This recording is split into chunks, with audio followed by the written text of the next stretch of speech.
Boa noite, agora a gente está gravando esse mini curso, informações iniciais, né? A gente gere o certificado de vocês. Eu peço que vocês coloquem o nome completo e a matrícula no chat.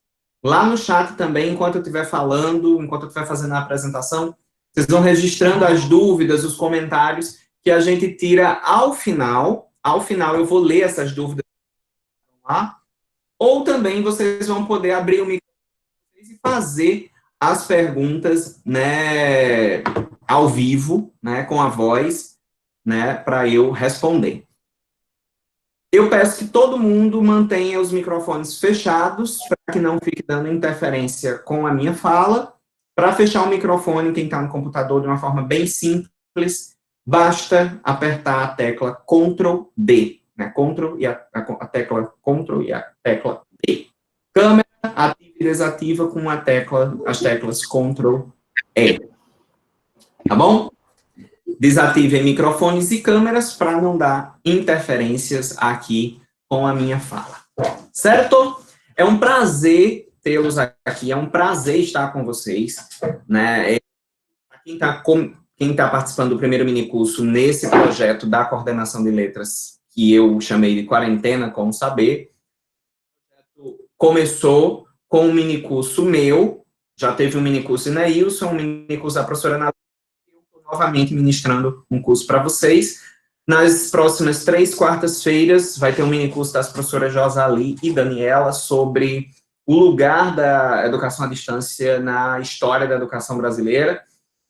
E esse projeto, ele teve início por uma vontade mesmo de entrar em contato com vocês, né, com uma vontade do professor, não necessariamente do coordenador do curso, de entrar em contato com vocês durante esse período, manter esse contato. Foi dando muito certo, que bom, e a gente descobriu também uma forma de levar mini-cursos, de levar temas transversais, assuntos que são do interesse de vocês, de uma forma mais simples, que não demande, né, uma logística presencial, como a gente já vinha fazendo. Então, eu espero que a gente possa manter, mesmo quando a gente voltar a um mínimo de normalidade. Tá bom? Ítalo está me ajudando, como sempre. Muito obrigado, Ítalo, né, pelo seu apoio durante esses minicursos. É um prazer ter todo mundo aqui. Vamos lá, que hoje a gente tem muita coisa para falar.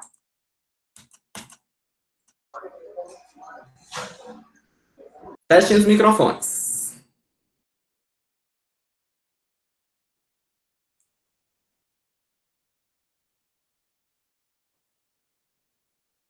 Então, gente, vocês estão vendo a tela? Acredito que sim, né?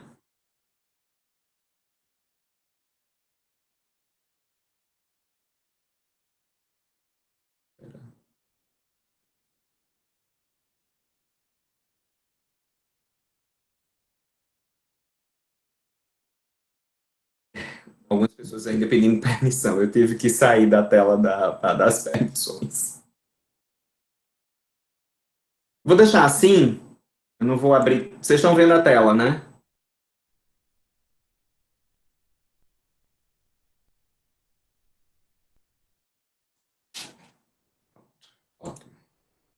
Então, gente, hoje a gente vai falar sobre um tema que é bem importante, né? Extremamente importante quando a gente pensa na aula de língua portuguesa, quando a gente pensa no trabalho do professor de língua portuguesa, né, que são as estratégias de leitura na sala de aula de língua portuguesa. A presença de estratégias e de meios de se ensinar a leitura, né? Então, mas para que a gente fale sobre estratégia de leitura, a gente primeiro vai precisar falar sobre o que é leitura, sobre o lugar da leitura no universo da língua portuguesa, sobre o lugar da leitura nas indicações dos documentos que normatizam, que regem, que guiam a prática docente de língua portuguesa.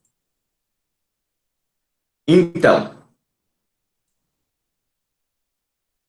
o lugar da leitura no ensino de língua portuguesa. A gente sabe, de cara, quando a gente pensa na Base Nacional Comum Curricular, né, que é hoje o documento que rege, né, as práticas de ensino, né, o documento ao qual os professores de qualquer que seja a disciplina têm como apoio, como direcionamento para as práticas de ensino deles. Esse documento, a BNCC, vai inserir leitura, né, num lugar de destaque. Por quê? Porque leitura é um dos 4 eixos que compõem o ensino da língua portuguesa. Né? Os 4 eixos que são leitura, oralidade, análise linguística, produção de texto, sendo leitura um desses eixos.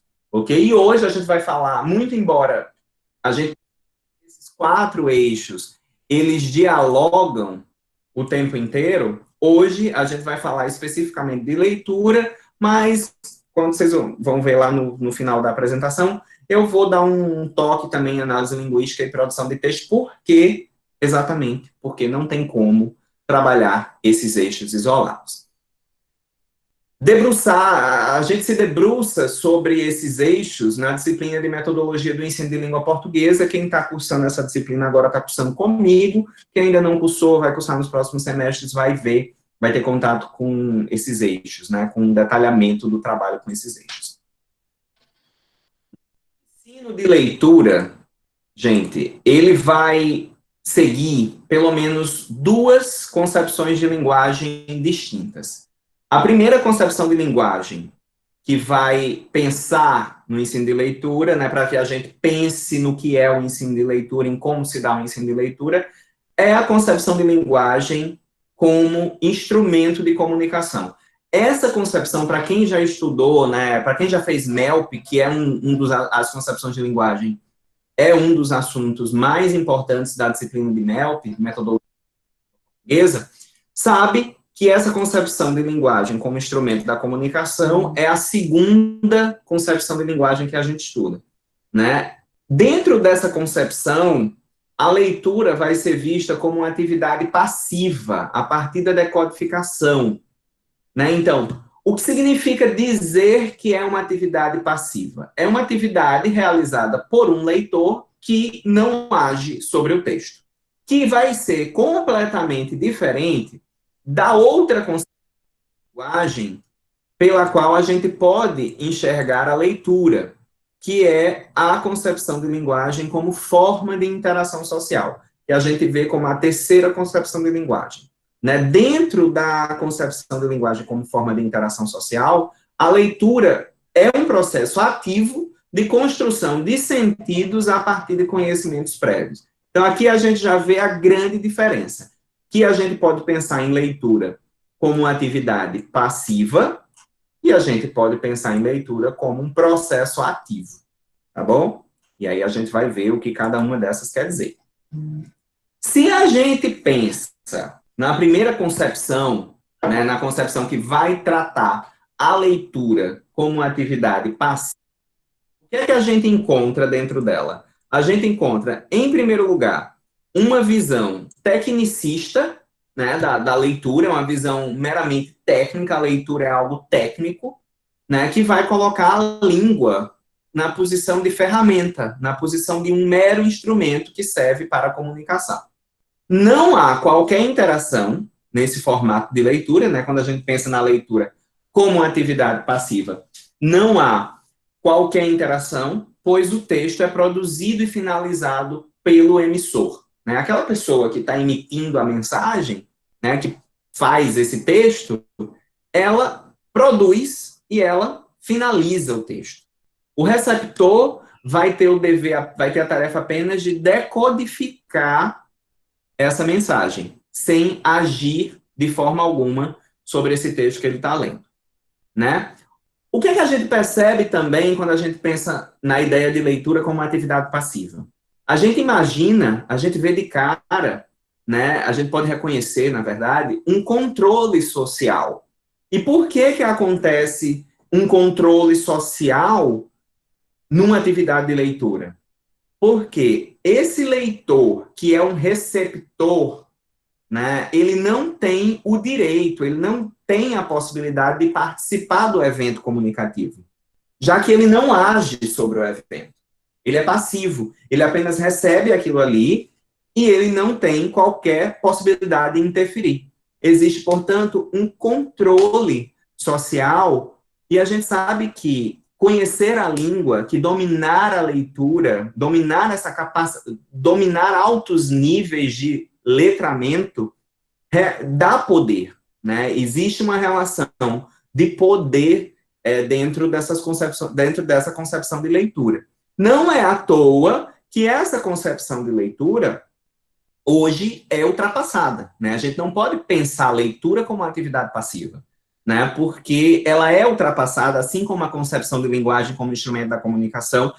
Quando foi que essas concepções de linguagem e de leitura começaram a ser,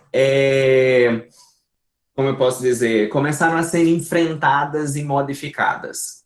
Meados da década de 1980. E aí vocês vão para a história do Brasil e vocês lembram o que é que começou a acontecer em meados dos anos 1980. Tá bom? Que Titio não vai dizer aqui para depois não ser preso. Bom, já a segunda concepção de leitura, que permite que a gente enxergue a leitura de um modo que ultrapassa a decodificação, né? Pois ainda que para ler a gente precise decodificar, pois ainda que para ler, né, para ler qualquer texto, a gente precise decodificar as letras, as palavras, enfim, fazer todo esse processo, que é um processo mais mental, né? A formação dos leitores dentro dessa concepção de linguagem como uma construção, como um processo ativo, né? Então, se a gente pensa em leitores que vão se formar dentro dessa concepção de leitura, leitores proficientes, a gente está pensando em leitores que constroem sentidos. E a gente está pensando na leitura como uma construção social. Ler, nessa perspectiva, é agir e reagir criticamente de acordo com a expectativa criada pelo gênero discursivo. A gente vê aqui que já está entrando, né, um outro conceito muito importante nas aulas de língua portuguesa até hoje, que começou a surgir lá no final do século XX, né, que é exatamente o conceito de gênero discursivo. Né? Ler envolve processos que são decodificar, participar, usar e analisar o texto. Não é apenas receber o texto de uma pessoa que o produziu, não agir sobre ele e não poder interferir na forma como o sentido dele se constrói. Né? Então, é por meio desses 4 processos que o leitor, né, que esse sujeito leitor vai se inserir de modo mais pleno e participativo na sociedade. Né? Aí a gente percebe, inserção plena e participativa na sociedade. Poder. Diferente dessa concepção anterior, que ele não participa do evento comunicativo, ou seja, ele é controlado. Certo? Olha a paradinha do microfone. Enfim, como construção social, né, nessa perspectiva mais atual da leitura, uma perspectiva que eu vou apresentar para vocês, uma perspectiva que eu gostaria muito de ver vocês trabalhando, né, como professores, essa perspectiva da leitura como uma construção, a leitura efetiva a formação de um leitor proficiente por meio dos processos que seguem.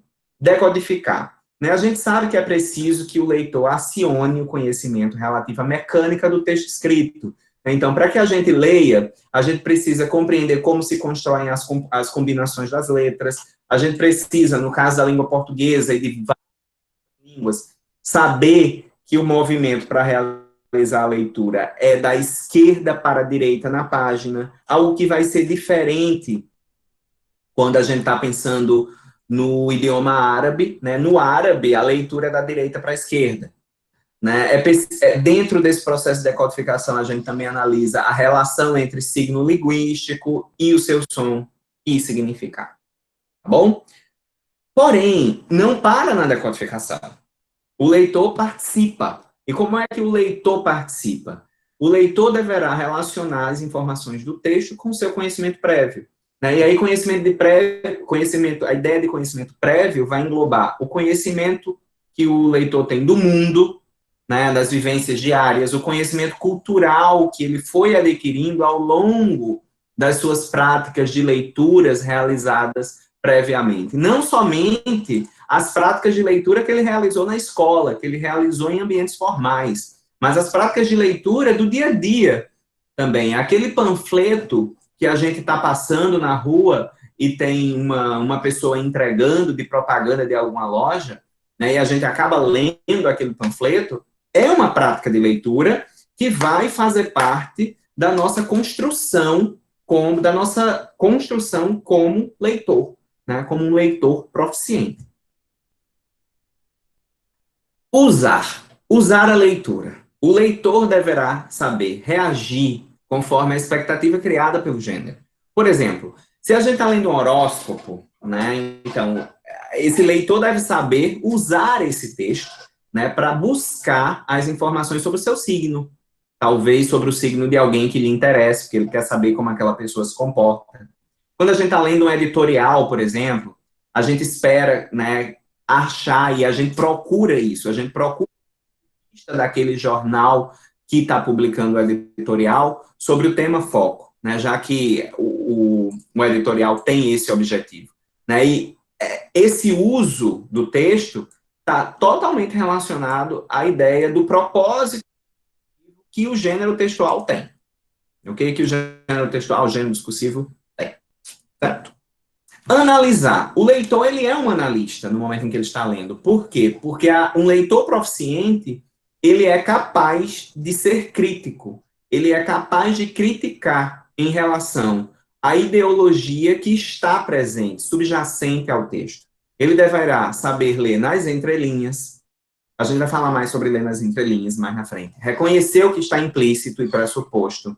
Reconhecer que qualquer texto representa um ponto de vista e que autor e leitor tomam posições em relação ao que escrevem e ao que leem.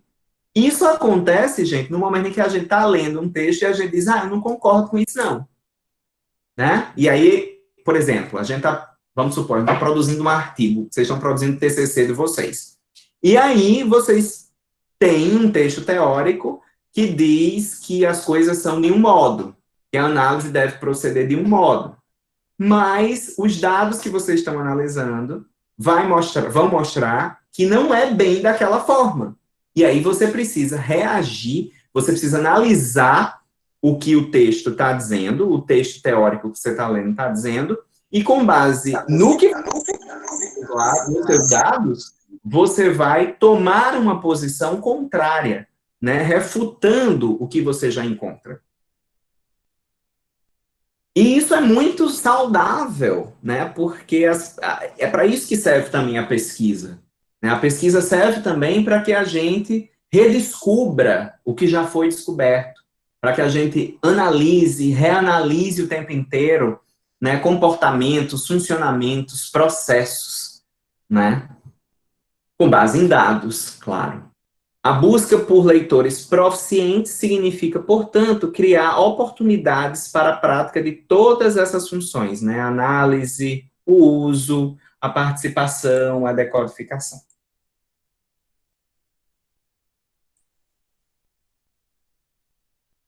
E aí, dentro desse processo, né, esse processo vai estar presente desde o momento inicial do estudo de uma língua, de qualquer que seja a língua estrangeira, língua materna, né, as crianças, né, quando elas estão aprendendo a ler, elas já precisam, né, ter essa possibilidade, porque é ali que se constrói, começa dali a construção do leitor.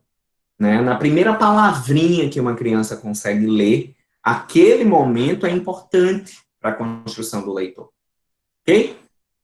Por falar em ensino, gente, tem um texto, né, na verdade, em um livro da Irandé Antunes, a professora Irandé Antunes, ela vai mencionar uma pesquisa que foi feita nos anos de 1980, lá na cidade, em escolas de Campinas, em São Paulo.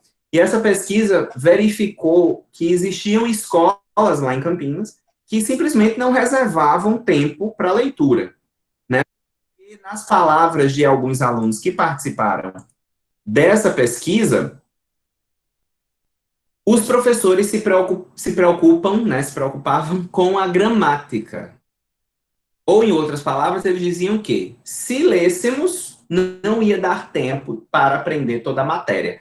E aí a gente já percebe que existe, né, um desequilíbrio, né? Inexiste um equilíbrio, existe um desequilíbrio nas aulas de língua portuguesa quando a gente pensa em gramática e leitura. Nessa fala aqui do professor, os professores se preocupavam só com a gramática. Se nós lêssemos, não ia dar tempo a aprender toda a matéria. É como se a leitura não fosse matéria do ensino de língua portuguesa, somente gramática.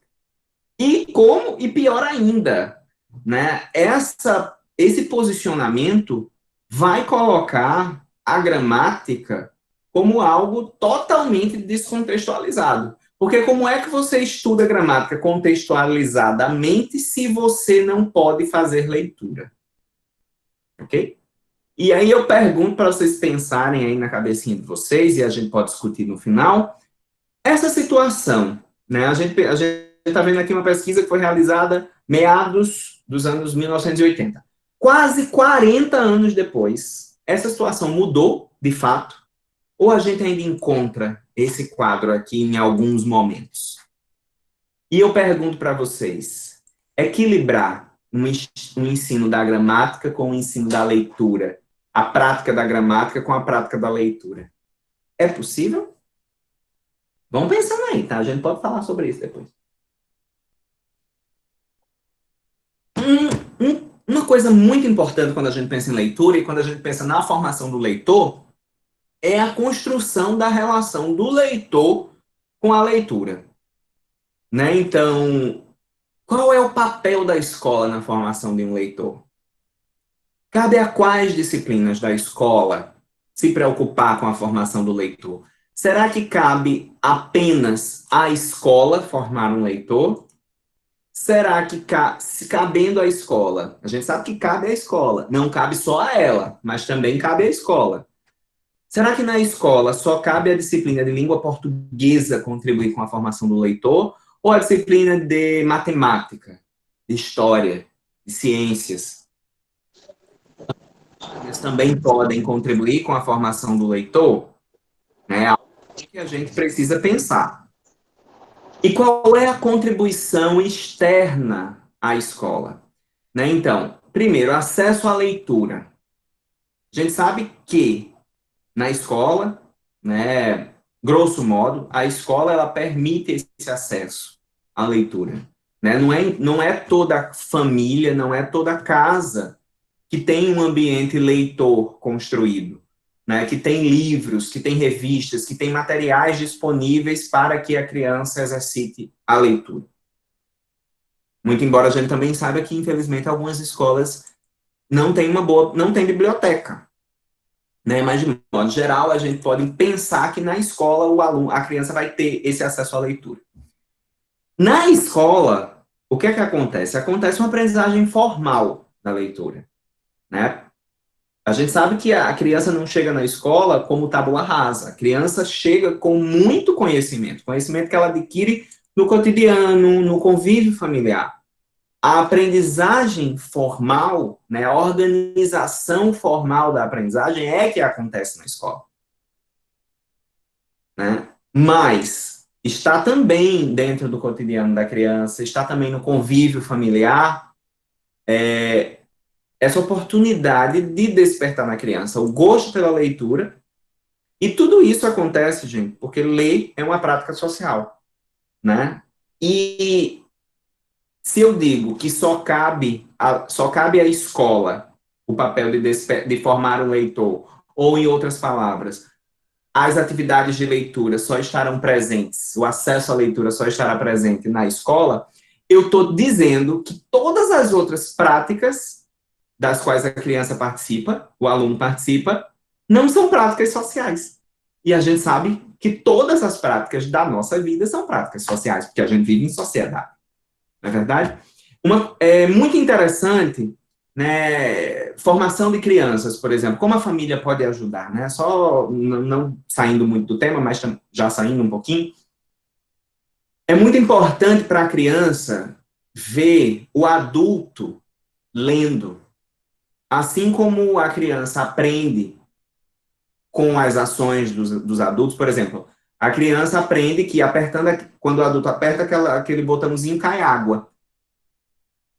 Desse mesmo jeito, funciona para a leitura, né? E é muito importante que essas referências sociais, esses sujeitos que servem de referência social, ou seja, que nos quais a criança confia, é muito importante que eles possibilitem, né, esse momento de leitura, esse momento em que se constrói um leitor, tá bom? Mas para que serve a leitura? Né? Por que será que a gente lê? Quais são as funções da leitura? Eu listei aqui algumas possibilidades de funções da leitura, não são as únicas, podem ter outras, podem ter várias outras. A gente pode ler para adquirir conhecimento, a gente pode ler como uma forma de entretenimento, a gente pode ler como uma forma de apreciar a arte, quando a gente está lendo, né, um texto artístico, um texto literário, uma forma literária. A gente pode ler para se informar, quando a gente quer saber as notícias. A gente pode ler porque a leitura desperta a criatividade, né? Eu preciso ler um texto para poder conseguir me inspirar naquele texto e criar outro texto, criar um projeto. A gente pode ler para aprimorar vocabulário, né? E a gente pode ler por várias outras funções. E agora, finalmente, a gente chega ao ponto deste curso, que são as estratégias de leitura. Né? Quando a gente pensa especificamente na presença da leitura na sala de aula, é preciso que a gente compreenda que as atividades de leitura devem ser planejadas e sistemáticas. Né? A atividade de leitura, ela não pode acontecer de qualquer jeito. Né? Não pode ser aquele negócio, gente, vamos fazer uma leitura porque sobrou 5 minutos na aula. Não. Gente, abram aí o texto na página 5 e leiam. Abram o livro na página 5 e leiam o texto. Não. As atividades de leitura, elas não podem acontecer dessa forma. É preciso planejamento, é preciso sistematizá-las. Certo? Por quê? Porque é um eixo de ensino. Né? Então, eu preciso, como eixo de ensino, no momento em que eu coloco leitura, oralidade, produção de texto, análise linguística no mesmo patamar, como 4 eixos de ensino, eu preciso garantir a importância de cada um desses eixos. E um não pode ser mais importante que o outro, porque eles estão no mesmo patamar, não é verdade? Enquanto o eixo de ensino, a leitura se relaciona com os outros 3 eixos, como eu falei lá no início. O ato de ler é um ato de interação.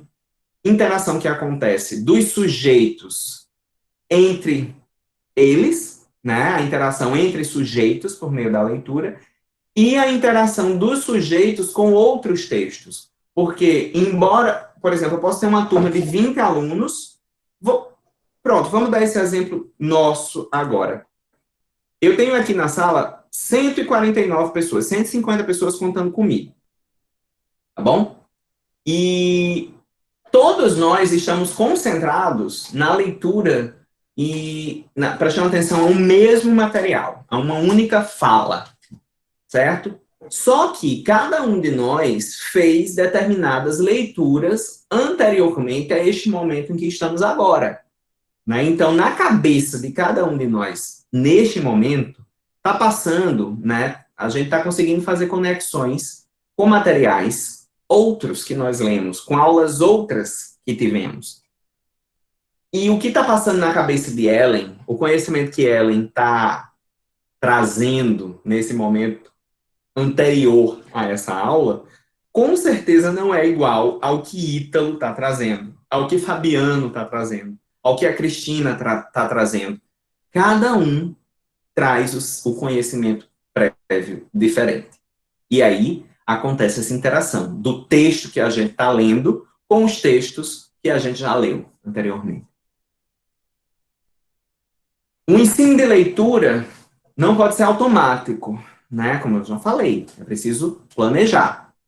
Dentro dessa ideia da necessidade de planejar o ensino de leitura, qual é a importância das estratégias de leitura? Né? E o que é que essas estratégias de leitura são? Estratégias de leitura são procedimentos que envolvem o cognitivo e o metacognitivo. São responsáveis pela construção de uma interpretação consciente do texto, pelo fato de o leitor saber o que entende e o que não entende durante a leitura. A Isabel Soler é uma das grandes teóricas, né, uma das grandes estudiosas que vai falar sobre estratégias de leitura. Quando a gente pensa nas estratégias cognitivas, a gente está pensando em todos esses processos que são intuitivos, que são inconscientes. Né? A priori, né, de modo geral, o texto é coerente, né? Como leitores, né, nós reconhecemos que, de início, todo o texto é coerente. Isso aí parte do critério de textualidade de aceitabilidade, que é o fato de que, quando nos colocamos na posição de leitores, nós estamos assumindo, inicialmente, que o texto que estamos lendo tem coerência, tem um significado, tem um sentido, é bem construído. Ok? Também fazem parte dessas estratégias cognitivas a ordem da leitura, né? Mais uma vez, saber que é da esquerda para a direita, e também as ações para atingir um objetivo sem estar ciente. Né? Por exemplo, às vezes a gente pode pedir na nossa sala de aula que que os alunos leiam em voz alta, né? Aí o leitor está fazendo aquele ato, mas ele não necessariamente está consciente do motivo pelo qual ele está realizando aquela ação de ler, certo?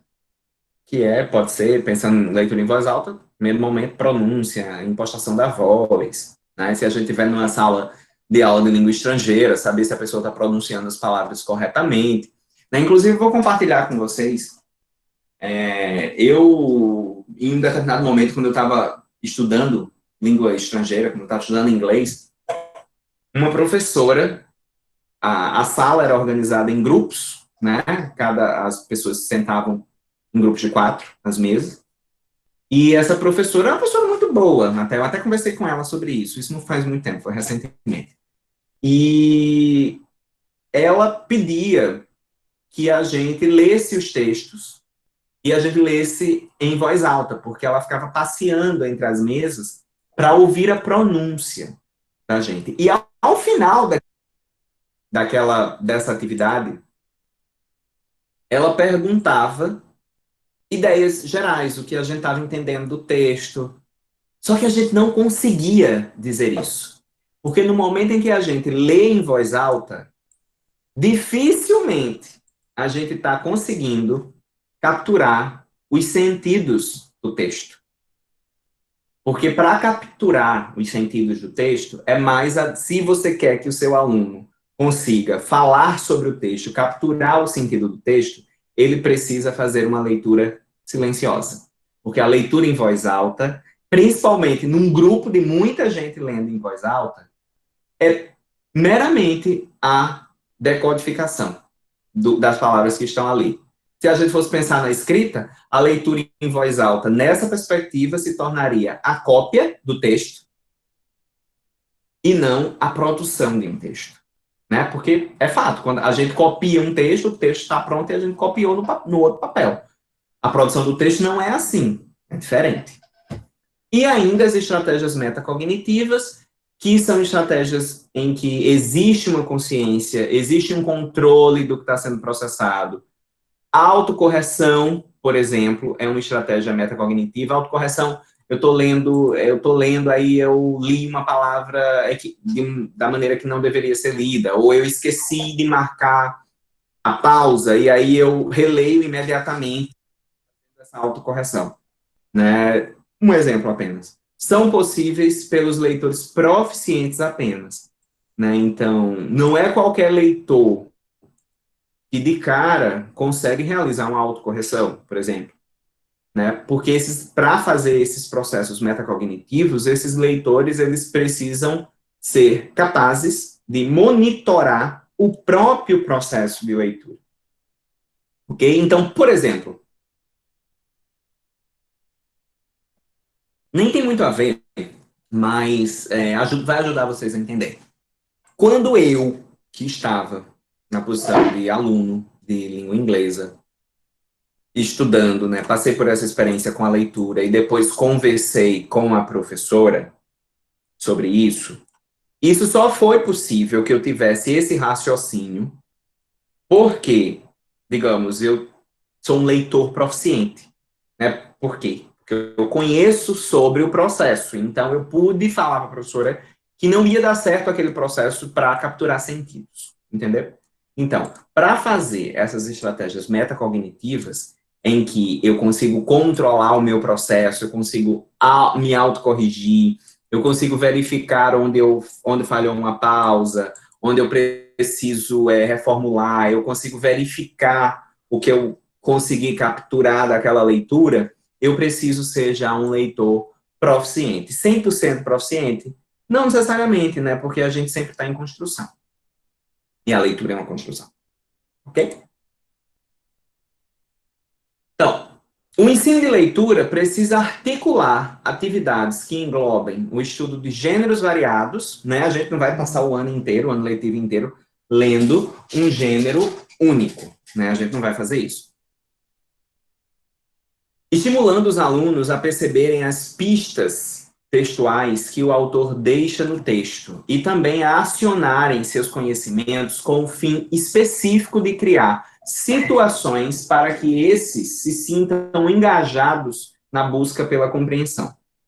Como é que a gente consegue engajar o aluno? Trabalhar com gêneros diversos, obter as pistas, né? Fazer com que o aluno se situe dentro do que cada gênero, do que cada texto tem como propósito. As estratégias de leitura são processos que permitem o desenvolvimento dessas atividades, desse tipo de atividade. E elas podem ser realizadas antes, durante ou depois do processo de leitura. E aí cabe ao professor, né, planejar a sua aula de leitura, julgando quais estratégias ele vai utilizar naquele momento. Né? Ele não precisa, com todos os textos, utilizar todas as estratégias que ele aprendeu. Ele não, por exemplo, eu vou falar sobre 6 estratégias aqui. Vocês não precisam, em todas as aulas de leitura de vocês, utilizar as 6 estratégias. Né? Vocês podem fazer um equilíbrio aí, a depender do gênero, a depender do texto que vocês estão levando para a sala de aula. Então, a primeira estratégia que eu trago para vocês, lembrando, eu não estou trazendo todas as estratégias de leitura que existem, estou trazendo algumas, né, para falar sobre algumas. A primeira que eu trago para vocês é a estratégia Objetivos da Leitura. Por que ela é tão importante? Porque nenhuma atividade de leitura, na verdade, nenhuma atividade de nada, né, nada que a gente faz na vida, deve iniciar sem o estabelecimento dos objetivos. Né? Então, primeiro, o que eu tenho que ler? Eu tenho que ler o quê? Qual é o texto que eu vou ler? E por que eu tenho que ler esse texto? Né? Então, vamos supor. Hoje, nossa aula é sobre o gênero notícia, ou, sei lá, sobre o gênero artigo de opinião. Ok, então, mas por que eu tenho que ler um artigo de opinião? E eu vou ler com que objetivo? Né? Eu vou ler um artigo de opinião por prazer? Eu vou ler porque eu preciso ler esse texto para saber me comunicar? Eu vou ler porque, lendo esse texto, eu vou ampliar os conhecimentos que eu tenho? Eu vou ler para verificar o que eu aprendi? Eu vou ler para revisar? Né? Então, eu posso ler por prazer um gibi. Eu posso ler para me comunicar e-mails, por exemplo. Ler para ampliar os conhecimentos, um artigo científico. Ler para verificar o que eu aprendi, né? Enfim, vários textos aí didáticos. Eu posso ler para revisar.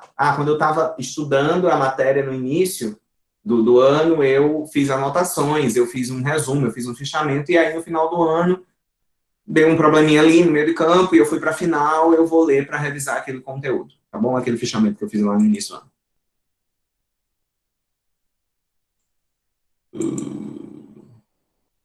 Ler para preparar a aula. Exato, gostei dessa colocação. Foi o que eu vi aqui, né? Então, qual é o objetivo da leitura do gênero textual, né? Trouxe aqui um monte de gênero. Nem precisa dizer, não vai só pensar. Artigo de opinião tem um objetivo, a notícia, a previsão do tempo.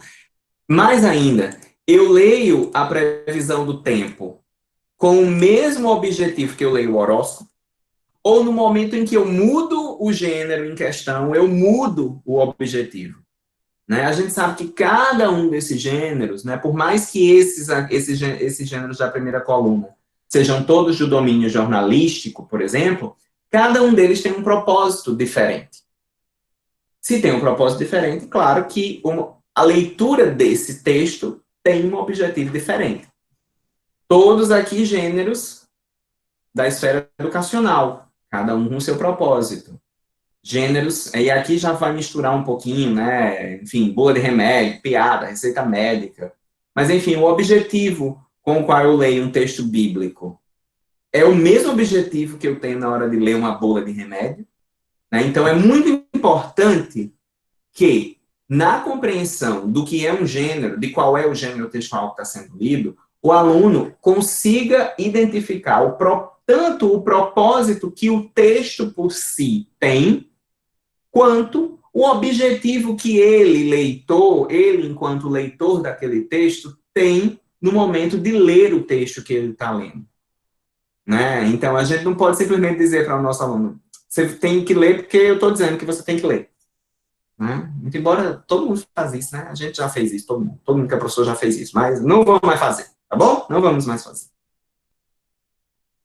E ainda mais, e outra coisa, gente, os objetivos, eles podem variar, viu? Os objetivos, o meu objetivo ao ler uma receita, uma bula de remédio, pode ser diferente do objetivo da Ellen, quando está lendo uma bula de remédio. Por exemplo, daqui a pouco eu vou falar sobre isso. Tem um exemplo que eu gosto muito de dar quando eu falo sobre isso. Então, dentro desses objetivos da leitura, o aluno precisa saber qual é o objetivo da leitura, e isso faz parte da compreensão do gênero textual estudado, porque está relacionado ao propósito comunicativo do próprio gênero, auxilia no desenvolvimento da leitura e, posteriormente, auxilia o aluno na prática da produção textual. E olha aí, um eixo de ensino de língua portuguesa se cruzando com outro. Por quê? Né, compreender o objetivo da leitura de um gênero vai estar relacionado à prática de produção textual em outro momento. Porque no momento em que eu sei por que eu leio aquele texto, aquele gênero determinado, eu também passo a saber que, se eu precisar cumprir aquele propósito, é aquele gênero que eu vou ter que recorrer. Né? Então, vai direcionar a escolha do gênero textual pelo produtor. Porque algumas produções textuais, né, por exemplo, o Enem delimita muito bem qual é a produção textual, qual é o gênero que ele quer. Né? A gente chama de gênero-redação do Enem, porque tem características específicas, tem um propósito específico. Mas eu posso também levar para o meu aluno, né, assim, até na prática profissional mesmo, ele pode ser convidado a produzir um texto para cumprir determinado objetivo. E aí cabe a ele, reconhecendo os gêneros, entendendo qual é o objetivo daquele texto, escolher qual gênero textual ele vai usar para realizar aquela atividade. Por exemplo, eu peço para vocês analisarem. Ah, não, se eu fosse professor de literatura, vai, mas o exemplo vale. Peço para você analisar um poema com base na teoria X. E aí, dificilmente você pode até fazer, né? Você pode ser criativo o suficiente para fazer isso. Mas dificilmente você vai me entregar uma história em quadrinhos. Né? É provável que você me entregue uma resenha crítica. Uma resenha. Alguém está com o microfone aberto? Acabei de fechar. Pronto.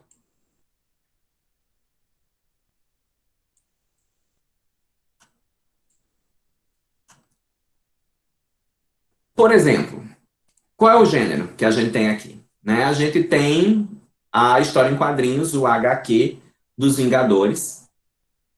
E aqui, gente, essas perguntas que eu coloquei aqui são exemplos de perguntas que a gente pode fazer para o aluno no momento em que a gente está utilizando essa estratégia de leitura, tá? Então, primeiro, qual é o gênero? É preciso que o aluno reconheça qual é o gênero. Você costuma ler este gênero? Né? Porque aí você vai conseguir sondar questões como o gosto, né, a familiaridade do aluno com o gênero, por que você lê ou por que você acredita que outras pessoas leem este gênero? Ah, é para se informar, é para se divertir, né, é para passar o tempo, é para sorrir. Quando podemos ler exemplares deste gênero? Né? Quando podemos ler história em quadrinhos? A gente lê história em quadrinhos quando a gente está estudando a matéria de ciências, a gente lê história em quadrinhos quando a gente está com tempo livre. Gente, pouco, fecha o microfone.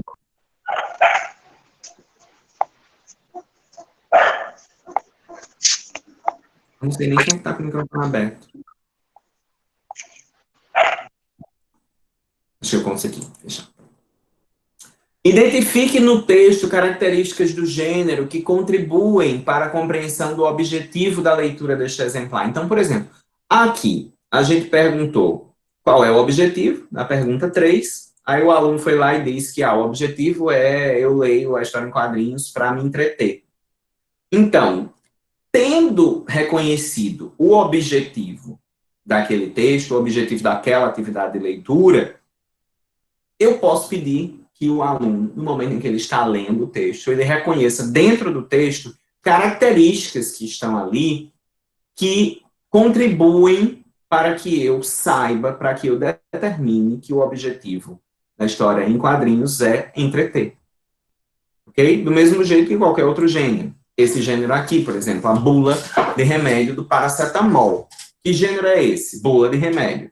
Em que momento nos deparamos com este gênero? Eu me deparo com esse gênero quando eu vou à praia? Não necessariamente, né? Eu me deparo com esse gênero quando eu estou com febre, quando eu estou com dor de cabeça, ou quando meu filho está doente, enfim.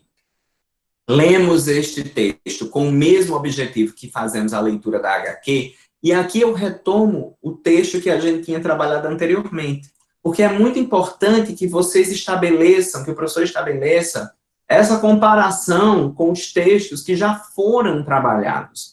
Lembrar, gente, que a gente tem um planejamento de aulas.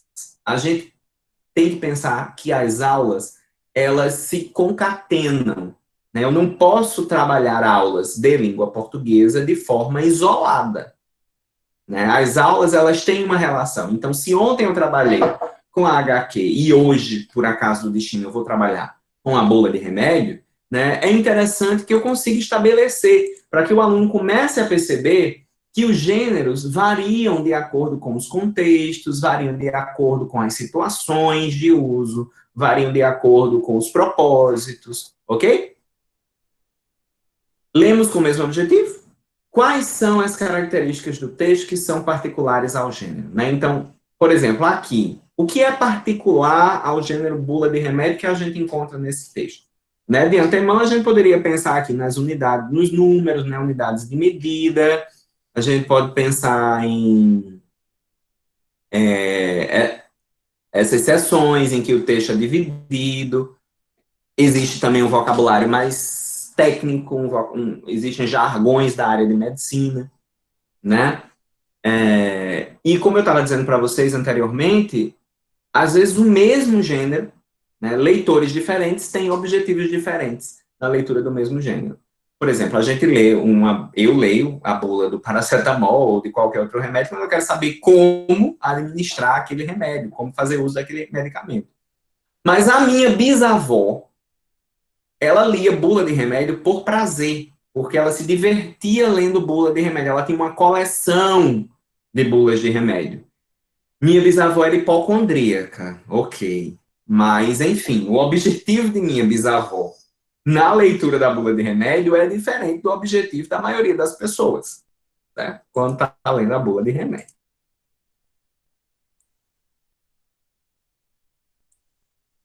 Uma outra estratégia muito importante que eu gosto muito de usar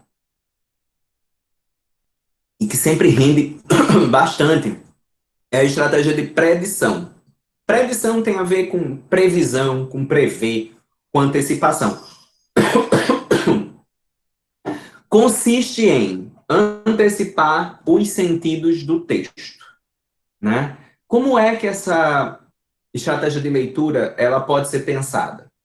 Né? Ela ocorre a partir de elementos como título, como estrutura do texto, né? Porque se a gente não lê o texto, mas a gente vê como ele se estrutura, mesmo sem ler, a gente já pode ter pistas sobre qual gênero textual ele vai ser, né? O texto não verbal, né, as partes não verbais que estão presentes no texto podem também ser o alvo da predição, que é um processo totalmente anterior à leitura do texto em sua integralidade. Vamos ver aqui. Eu trago para vocês só essa imagem aqui, e aí as perguntas que dizem respeito a essa estratégia de leitura podem ser: o que vem à sua cabeça quando você vê essa imagem? Né? E aí é muito interessante, se vocês estiverem trabalhando com a predição, vocês digam aos alunos de vocês para não pensarem muito, eles têm que dizer. A ideia é que eles digam com rapidez, né? O que vem à cabeça. Quando a gente pensa o que vem à cabeça, tem que ser rápido. Quais assuntos você acha que o texto pode tratar?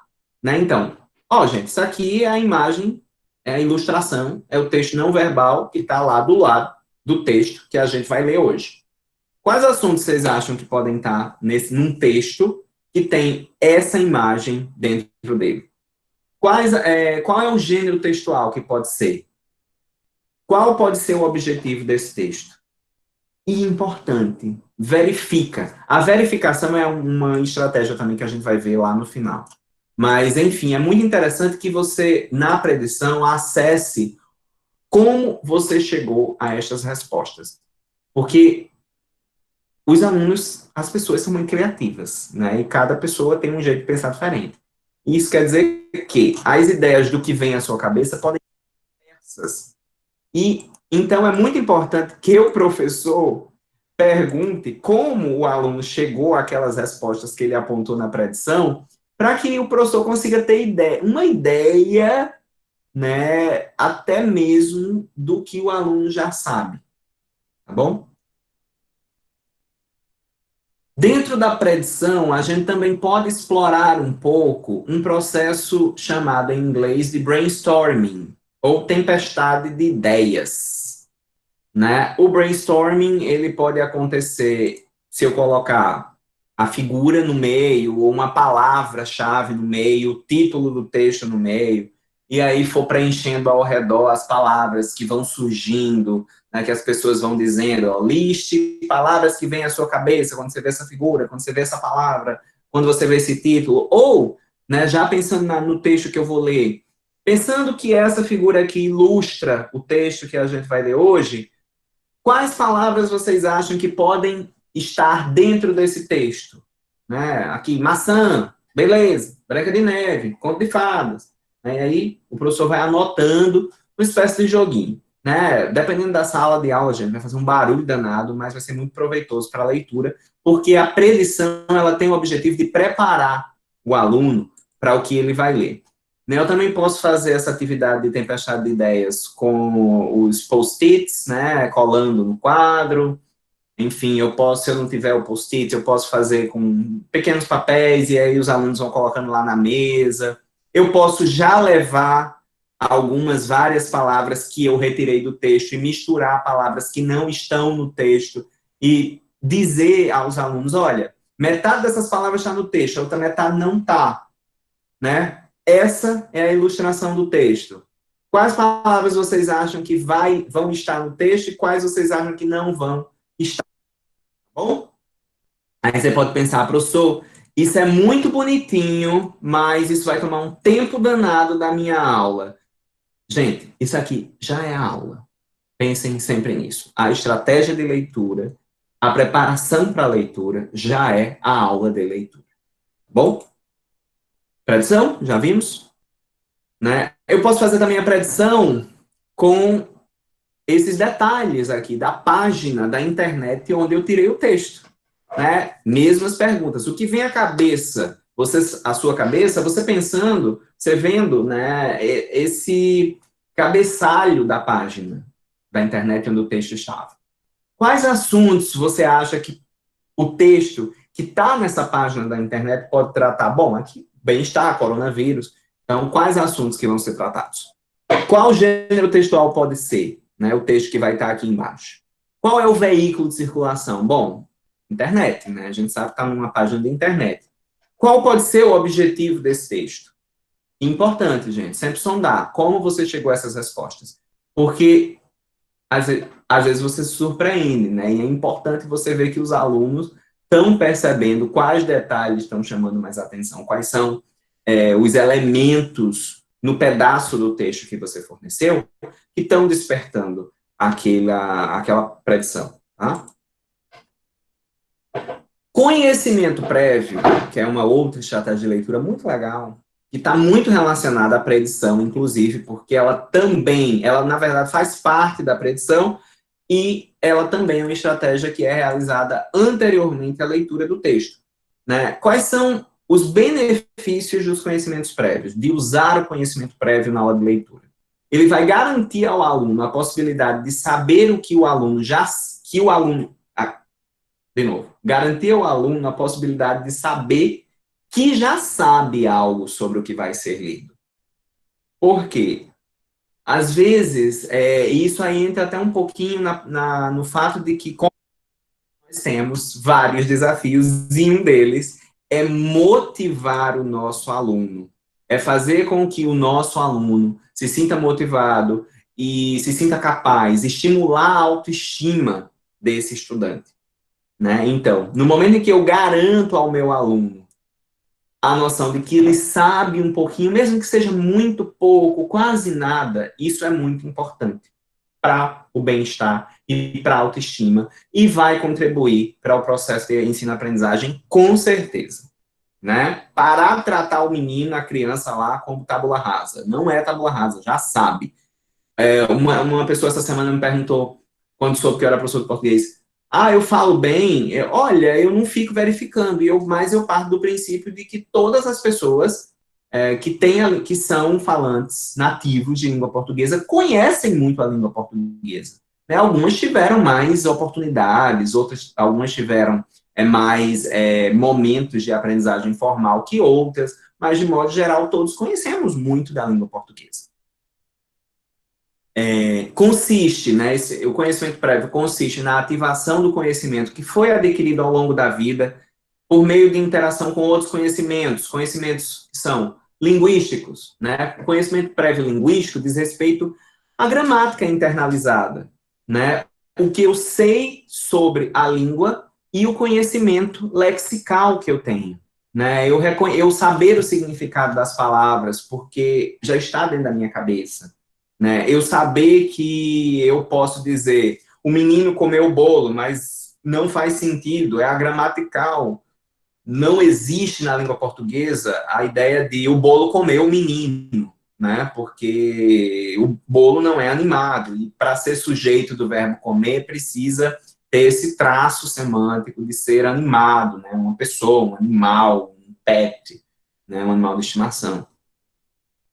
Conhecimento textual, né, que diz respeito ao conhecimento do gênero textual, a sua estrutura, a função social, né? Então, eu mostro o texto antes mesmo de ler, mas se eu estou trabalhando, por exemplo, com a receita culinária e eu mostro pelo menos o layout desse texto, né, imediatamente é muito provável que os alunos digam, isso é uma receita. Não sabe de que é a receita, não sabe quais palavras estão lá, mas só por ver o layout, né, o conhecimento prévio textual de como é uma receita, porque já vi uma receita antes, o aluno já parta para aquela atividade de leitura sabendo que ele sabe de alguma coisa, né, e você parte do que o aluno já sabe.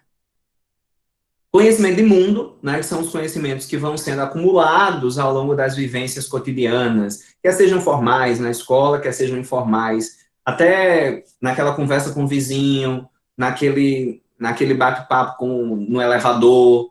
Tudo isso vai construindo, vai acumulando conhecimento de mundo, né? E, como eu estava falando, os conhecimentos prévios, ativar e ter acesso aos conhecimentos prévios dos nossos alunos para a leitura, ou para qualquer outro trabalho, né, serve para o professor também como um ponto de partida para que ele trabalhe com o conteúdo que vai ser lido, ok?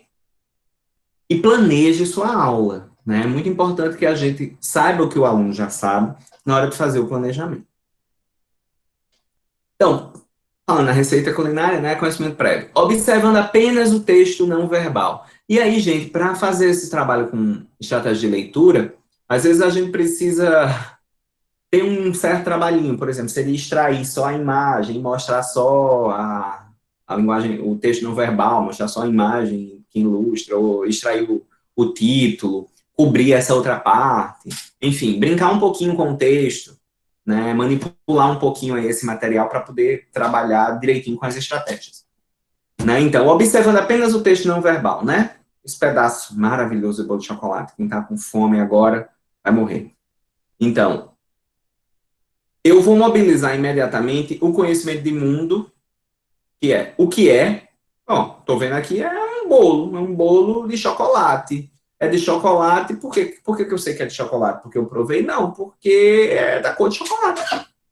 Né? Eu já vi isso antes. Ah, eu vi essa imagem em um texto. Em quais textos eu já vi uma imagem dessa? Eu já vi essa imagem numa receita, eu já vi essa imagem numa propaganda de televisão, num rótulo da lata de leite condensado. Né? Ah, eu gosto de bolo de chocolate, né? Enfim, a imagem também e esse conhecimento de mundo também vai apontar para as experiências anteriores do leitor, para o seu gosto, para as suas práticas. Certo? Desperta o conhecimento textual, né? Em que textos essa imagem pode estar presente? Conhecimento linguístico, né? A partir desse reconhecimento de quais textos, em quais textos é possível, vamos supor, é possível estar no rótulo de uma lata de leite condensado, é possível estar numa receita de bolo. Então, delimitando o universo de gêneros nos quais essa imagem pode estar, né, a partir desse processo, sabendo qual é o gênero, digamos assim, eu posso pensar nas características linguísticas que eu vou encontrar no texto. Né? Se eu vou encontrar uma linguagem formal, informal, técnica, se eu vou encontrar palavras específicas, quais palavras específicas eu posso encontrar num texto que tem essa imagem como ilustração. Ok? E aí eu penso também em dicas tipográficas, né, que são detalhes que formam o texto. Tá bom? Então, se eu pensei na receita, imediatamente eu vou pensar em um texto que é dividido em partes, né, e por aí vai. Quando eu passo, né, eu aprofundo um pouco mais esse trabalho com conhecimento prévio, mostro o título e o texto não verbal, e aí esse título confirma que é uma receita de bolo, por exemplo, né, bolo de chocolate simples, a imagem do bolo de chocolate, né, mas eu ainda não li o texto, eu ativo um pouco mais os conhecimentos prévios. Do tipo, eu vou saber que o texto é um texto que está dividido em pelo menos duas partes. Na primeira parte eu vou ter a lista de ingredientes, né? E eu vou saber que essa parte dos ingredientes ela vai vir no formato de uma lista, um abaixo do outro, essa lista vai ser composta por palavras que vão carregar o traço semântico mais alimento. Né? Eu não vou botar aqui uma barata, né, gente? Pelo amor de Deus. Eu tenho que listar alimentos que vão estar presentes na receita.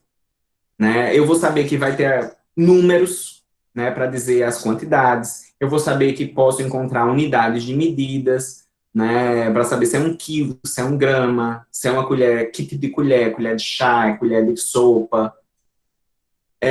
E eu vou saber também que a função dessa parte do texto é informar o leitor sobre o que ele vai precisar para fazer a receita.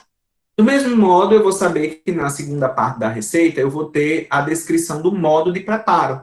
Né? Dentro dessa parte do texto, eu vou encontrar verbos que vão dar instruções, que vão indicar como eu devo fazer.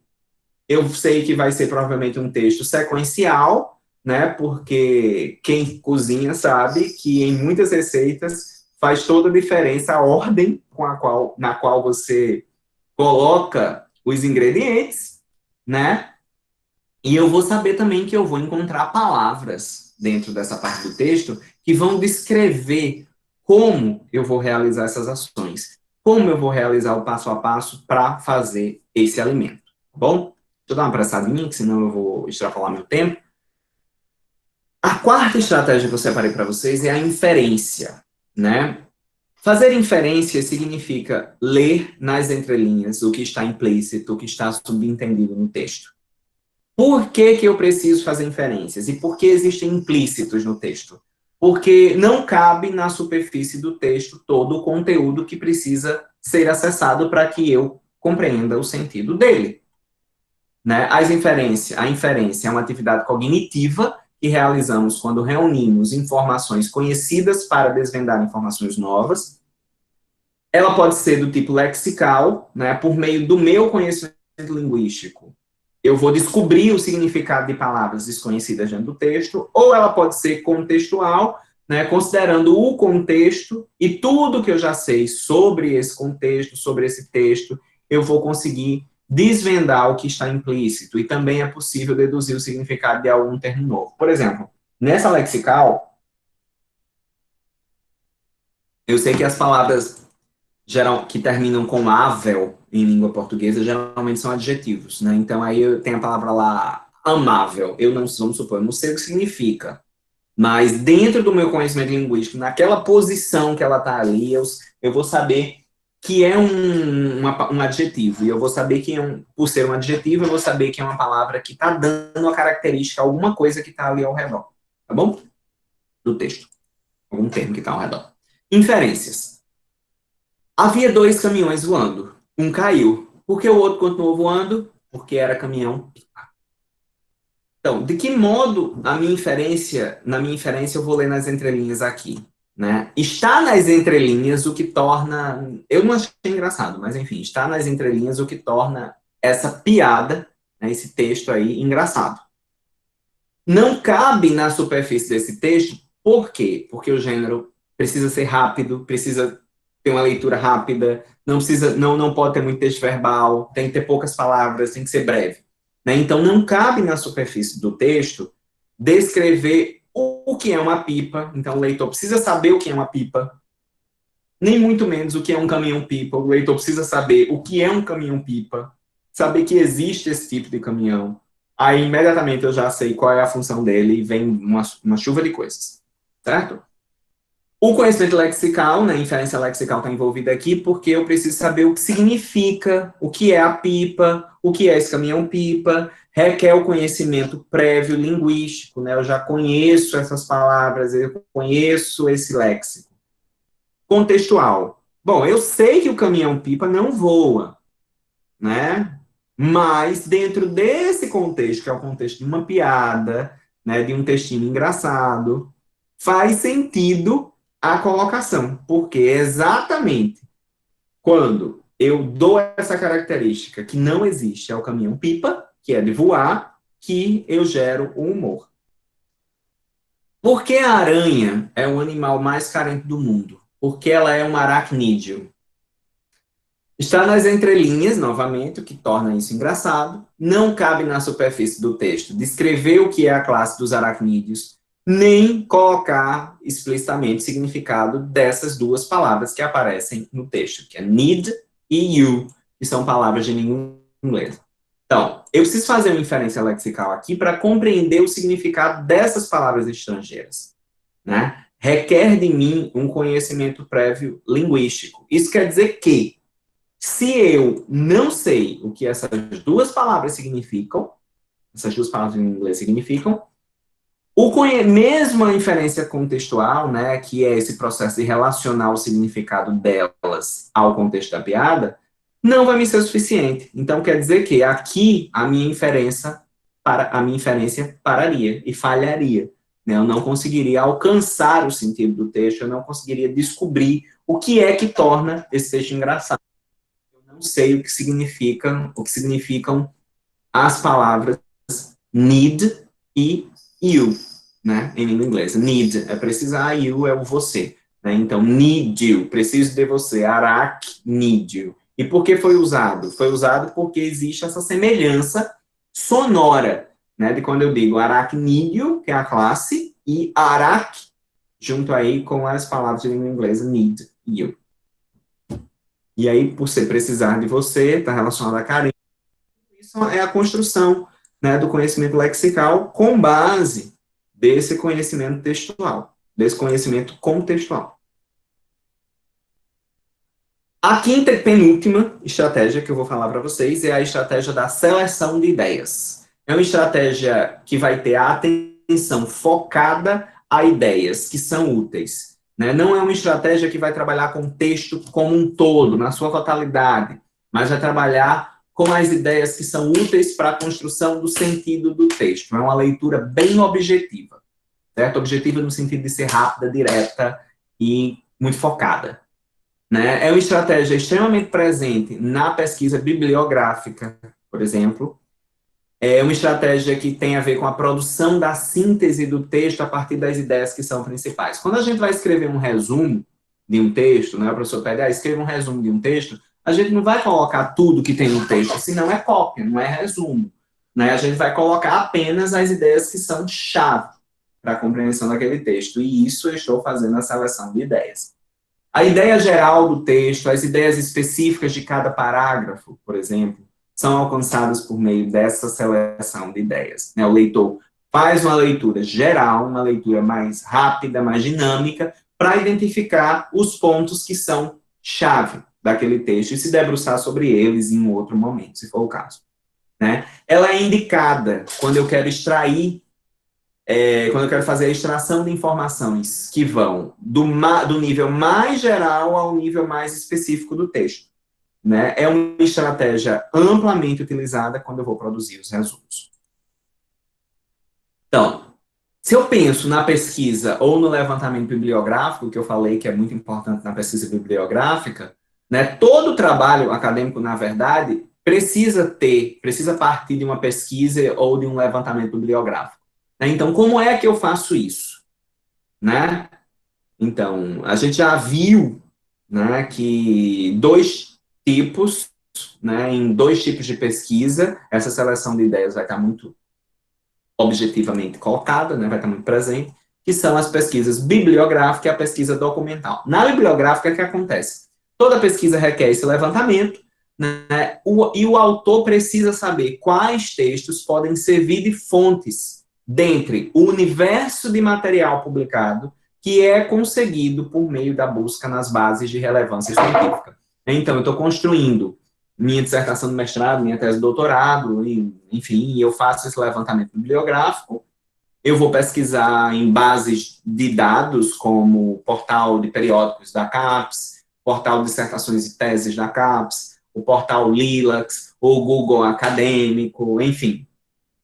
Então, dentro dessa busca, né, que eu vou utilizar descritores, que são palavras que vão ser palavras-chave, que vão resumir os temas que eu estou tratando, os temas que são os temas da minha pesquisa, né, então eu vou ter acesso a muitos textos. Não vai dar tempo ler tudo aquilo. Então, muito provavelmente, eu vou acessar os resumos desses textos para saber quais estão relacionados com a minha pesquisa, por exemplo. Na pesquisa documental, eu também preciso fazer esse processo, né, e eu vou me deparar com muitos documentos, né, quando eu fizer essa busca. Mas eu não posso trabalhar com todos eles, então eu preciso saber quais documentos são úteis à pesquisa que eu estou conduzindo. Tá bom?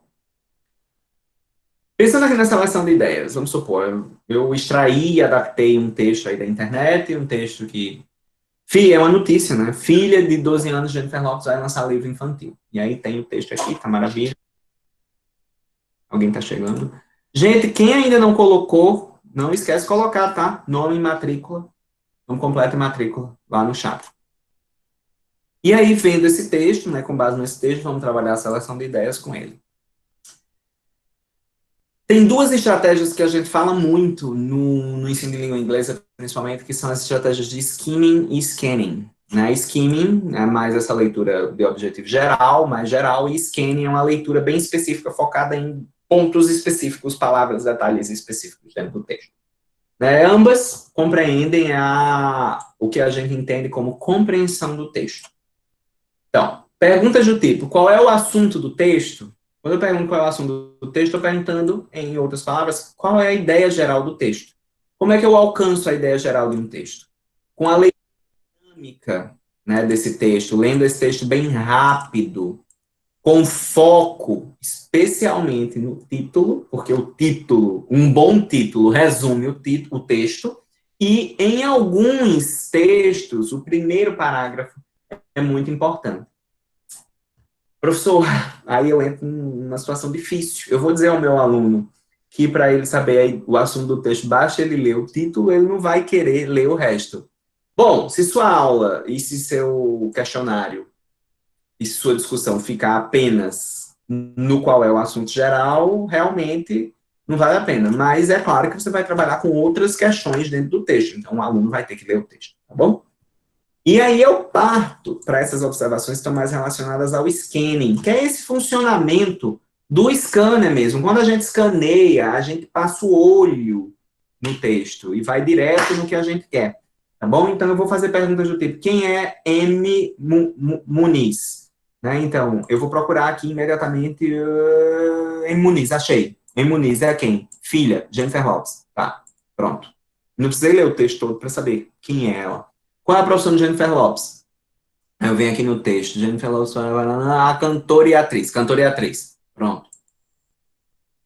Qual a idade de M. Muniz? Aí eu venho no texto. 12 anos. Certo? Qual é o título do livro que ela vai lançar? Qual é o nome do pai de M. Muniz? Então aqui eu sei que eu vou procurar o nome de um homem. Tá bom? Informações específicas não exigem leitura detalhada. O leitor busca escaneando diretamente o texto, o que precisa saber. E lembrem-se, aqui eu não estou trabalhando com interpretação de texto, aqui eu estou trabalhando com compreensão de texto. Compreensão de texto e interpretação de texto são coisas distintas. Tá bom? A gente vai ver isso. Vai? Vai. Eu vou falar para vocês sobre isso, com certeza. Então, aqui eu me deparei com a primeira página de um artigo científico. Na verdade, é um modelo, mas, enfim, tem a estrutura de um. Do que trata o texto? Né? Quando eu penso do que trata o texto, eu estou pensando em objetivo, em ideia geral. No título, modelo de formatação de artigos científicos. O texto trata sobre o modelo, traz um modelo, trata sobre o modelo de elaboração em artigo científico e estruturação. Em quantas seções o texto está dividido? 1, 2, 3 seções. Não precisei ler para dizer isso. Quais são os tópicos discutidos no texto? Tópicos, né? Quais são os assuntos de cada seção? Aí sim, eu vou ter que me debruçar um pouquinho mais sobre cada uma das seções, sobre os subtítulos. Resumo. Primeira seção traz uma ideia geral do texto, pois é o resumo. Introdução, né? Começa a detalhar, situa o problema, e aí é o que a introdução diz. Formatação. Então, vai descrever a parte geral de formatação do texto. Certo? Basicamente isso. É importante, gente, saber que essa estratégia de seleção de ideias, ela está relacionada ao processo de compreensão do texto. A compreensão do texto significa que, quando eu faço compreensão do texto, eu estou reconhecendo o que já está posto na superfície do texto. É diferente de interpretação de texto, que é um processo mais profundo, que vai requerer a leitura nas entrelinhas, requer o trabalho com as inferências, né? Então, são duas coisas diferentes. Geralmente, nos livros didáticos, eles começam da compreensão para a interpretação, né? Porque é como se a compreensão ela é mais básica, é do que já está ali, é decodificar, é reconhecer o que está no texto. Interpretar exige concatenação de ideias, uso de inferência e tudo mais. Por fim, a estratégia de verificação, que pode acontecer durante e após a leitura. Porque no momento, lembra que quando eu faço o uso do conhecimento prévio, eu pergunto como o aluno chegou àquela resposta? Isso já é um processo de verificação, verificando como o aluno conseguiu usar aquela estratégia. Né? Verifica-se, por exemplo, se a predição estava correta, Se não estava, novas hipóteses vão sendo construídas a partir de mais informações que eu vou dando sobre o texto, né? E vão sendo construídas e verificadas até que se encerre a atividade de leitura. Se eu posso verificar se as palavras listadas lá na tempestade de ideias estavam presentes realmente no texto, né? E aí eu faço esse processo de verificação quando eu me debruço sobre o texto.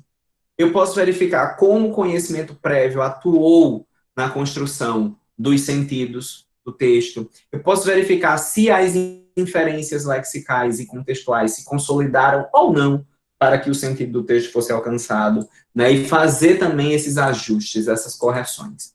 E esse processo de verificação é muito importante que o professor não guarde para ele esse processo de verificação. O professor precisa, deve transferir o controle dessa atividade, de verificar o texto, verificar as suas hipóteses, muito para o aluno, né, para que ele consiga se tornar um leitor autônomo e, consequentemente, que ele possa ser um leitor que reage criticamente, que age sobre o texto.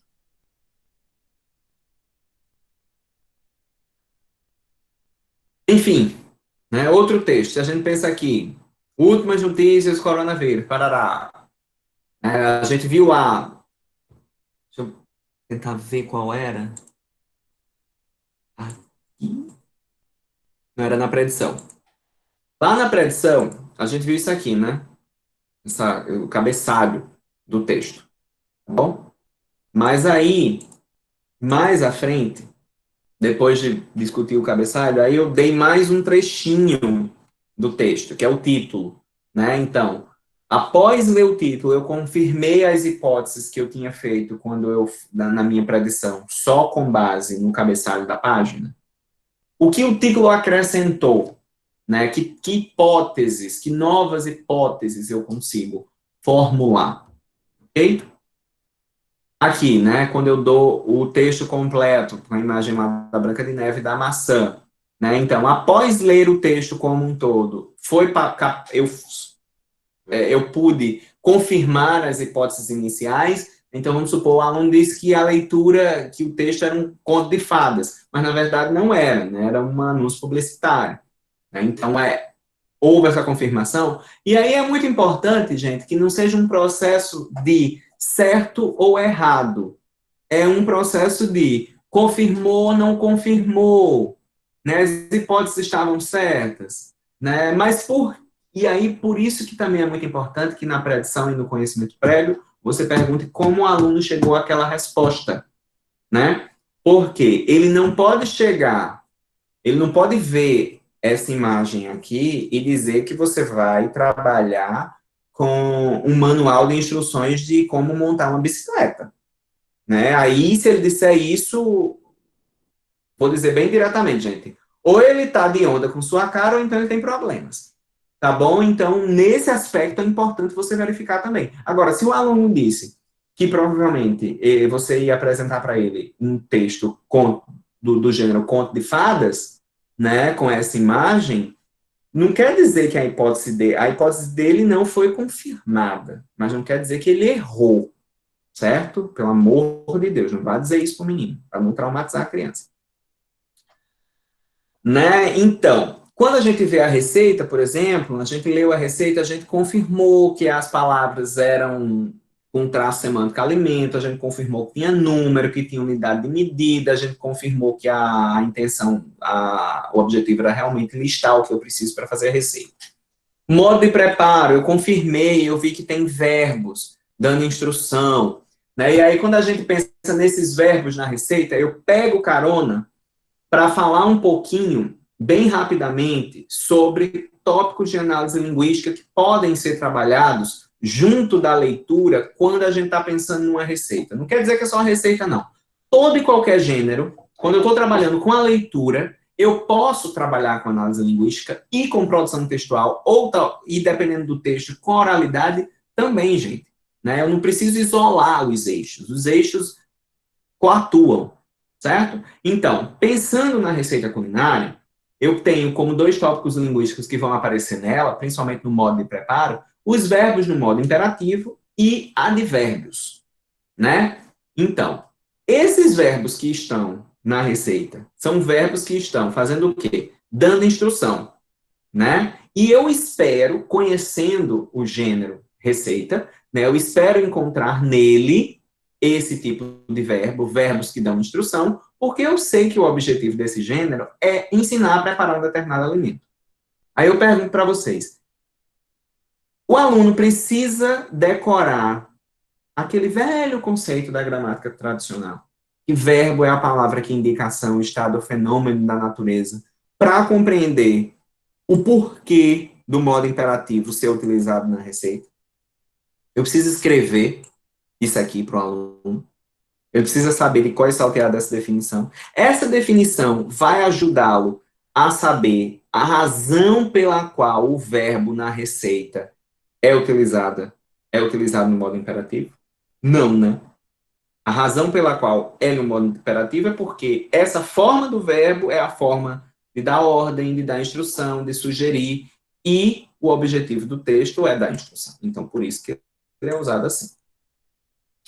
Se a gente pensar no advérbio, né, palavras que eu espero encontrar no modo de preparo, palavras que descrevam como eu devo realizar as ações do passo a passo do preparo desse bolo, né? Porque não basta que a receita diga o que fazer, né? Por exemplo, despejar, misturar. Cada ação requer uma precisão específica. Quem sabe cozinhar sabe disso. Já que a preparação de um alimento envolve o equilíbrio entre os ingredientes. Então, às vezes tem mexa suavemente, né, os ingredientes em uma tigela.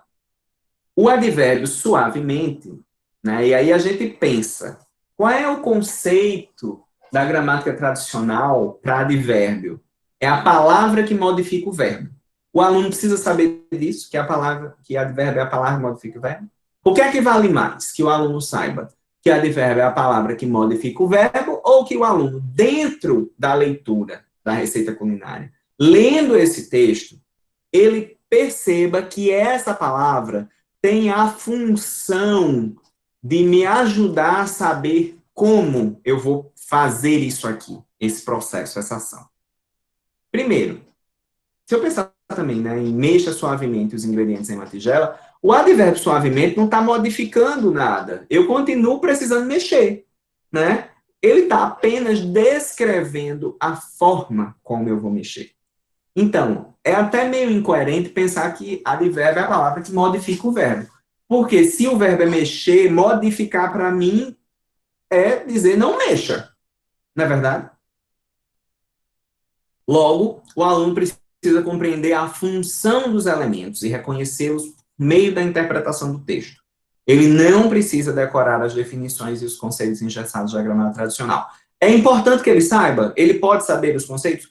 Pode, mas se você tiver de escolher, escolha sempre a função. E a depender do nível que você está ensinando, né, da idade, de qual é a turma, de quais são os alunos, eles não são analistas da linguagem, eles não são estudiosos da linguagem, eles estão aprendendo os usos formais da língua portuguesa. Eles não precisam saber os conceitos, eles precisam saber as funções, eles precisam saber quando usar, né? Muitos alunos se dão super mal em produção de texto, de Enem, de concurso, de provas diversas, porque eles até sabem os conceitos, eles têm decoradas aquelas listas imensas de conjunções, tais conjunções são adversativas, tais conjunções são conclusivas, mas ele não sabe usar.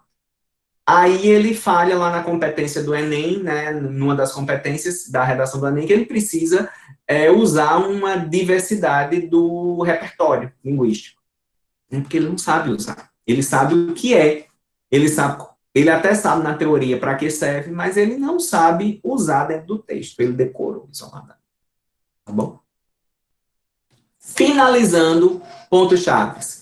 A leitura enquanto um dos eixos de ensino de língua portuguesa não acontece isolada dos demais eixos. A atividade de leitura é sistemática, requer planejamento, precisa ser cuidadosamente direcionada na sala de aula para que sejam formados leitores proficientes. As estratégias de leitura seguem uma perspectiva de leitura como processo, interação, construção social, e por isso auxiliam o trabalho do professor com o eixo de ensino em questão.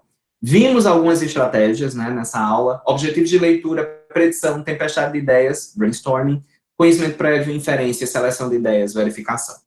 Percebemos que as estratégias se cruzam e acontecem concomitantemente. E, por fim, a gente viu ainda em 2 slides, mas viu. A análise linguística pode ser feita a partir da atividade de leitura, especialmente no momento de verificação. Isso, gente, responde aquela pergunta lá do início. É possível equilibrar o trabalho de leitura com o trabalho de gramática? Sim, porque a análise linguística é feita na e a partir da leitura. Algumas referências. Eu nem sei o que eu tinha mexido aqui.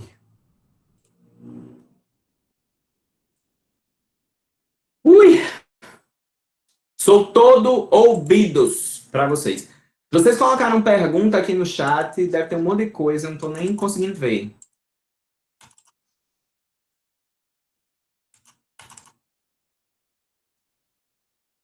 Pessoal?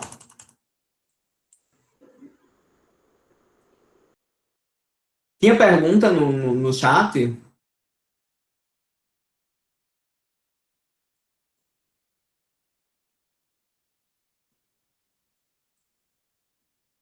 Oi, oi, oi, oi, oi, oi, oi, oi.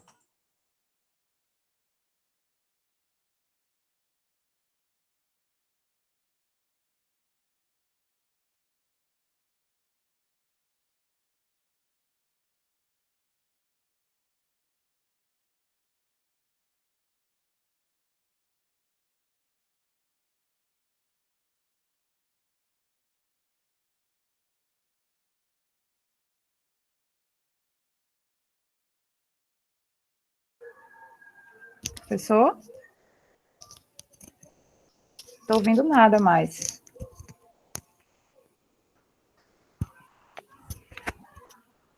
Professor? Tá mudo seu microfone, professor. Voltou? Voltou. Pronto. Gente, eu vi que tem um monte de dúvida aqui, mas deu uma travada, eu não consegui ver. Certo? Os certificados dos minicursos presenciais não estão prontos, Ellen. E eu vou ler todas as mensagens, com certeza. Né? Eu sei que vocês colocaram muita coisa aqui.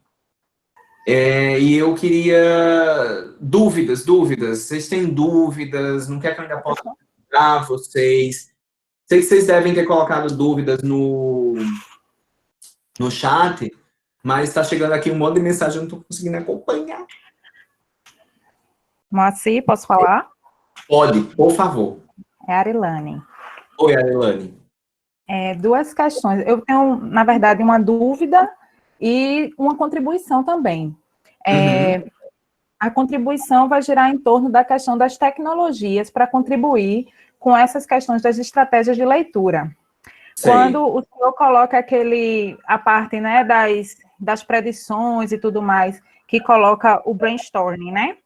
Existe um aplicativo chamado Mentimeter, e ele é muito bom para a construção dessas nuvens de palavras e tudo mais.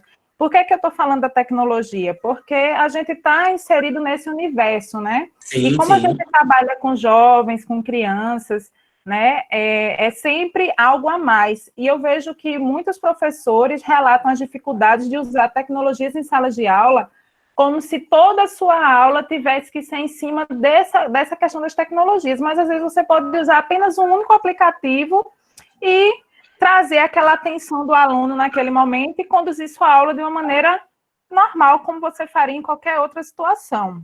Exato. Maravilha. Coloca o nome do aplicativo no chat, por favor, Arilane. Coloco sim. Porque aí o pessoal pega.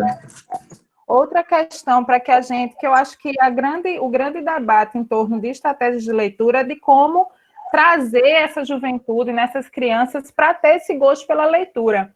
Então, a gente vem fazendo algumas experiências, por exemplo, para o incentivo de alguns livros específicos, que vocês vão trabalhar em sala de aula, né? Que a gente vai trabalhar em sala de aula, o uso de podcasts. Por exemplo, narrando um momento específico do livro e dizendo, então, se você lê até tal página, você isso, aquilo. Então, para esse momento desse primeiro momento, né? De incentivo da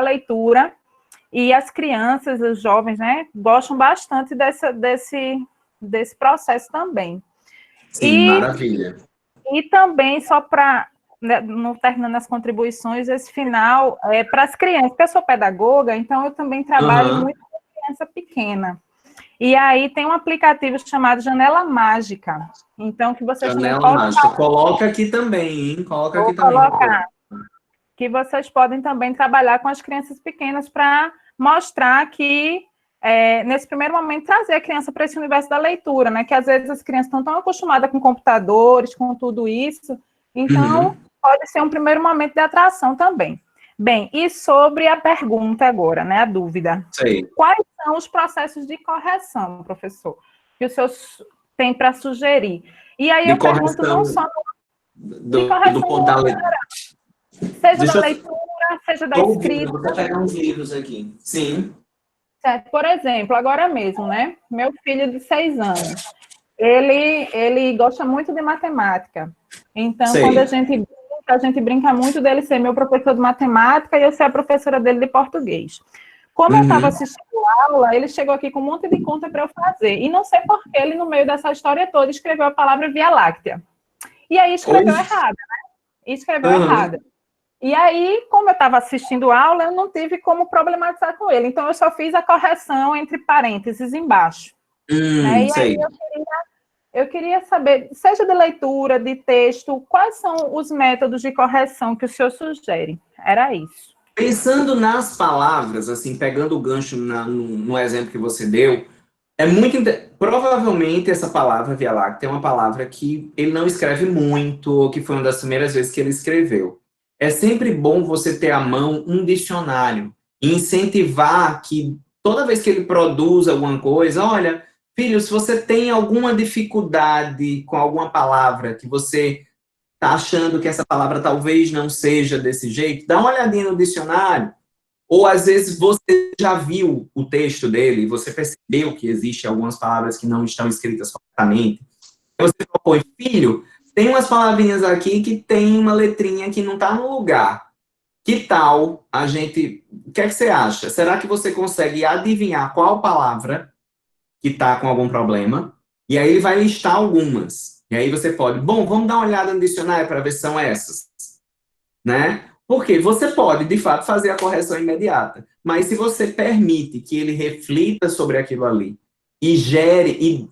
E permite também que ele entre em contato com estratégias para fazer essas correções, né, vai enriquecer muito mais o processo. Coloquei aqui as referências que Cristina me pediu, os meninos sobre textos, né? Um texto específico para estratégia de leitura é o livro da Isabel Soler, Estratégia de... Eu não tenho ele físico, né? Físico, que tem conteúdos muito interessantes para o que a gente discutiu, é esse texto, esse livro aqui, Texto e Leitor, e outros textos também da Angela Kleiman. Angela Kleiman trabalha muito com leitura, né? Texto e Leitor, Angela Kleiman. Ler e Compreender os Sentidos do Texto, de Ingedor e Wanda. E Língua e Ensino, de Irandé Antunes. Professor? E respondi, Arilane.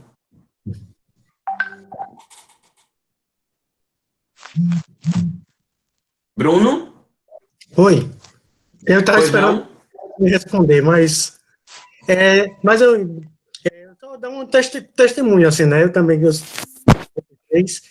E aí, cadê tu? Tá escutando? Tô ouvindo, tô aqui. Né? E assim, no tempo que eu estudava no colégio, primeiro ano, essa história de leitura, né? Que era muito, o pessoal lia mais para passar no vestibular ou fazer uma prova oral com a professora, né? Então, tive interesse naquele tempo de ler como obrigação. Eu lia outros livros, mas não lia os livros do colégio, né? E só fui perceber depois de ativo, porque eu terminei o curso formado em cinema também, e fui perceber essa importância dessa leitura logo depois, né? Que isso aqui eu acho uma da importância da leitura para as pessoas até pensarem, né? E eu uso a leitura hoje na quarentena para me acalmar das coisas da vida, né? Sei.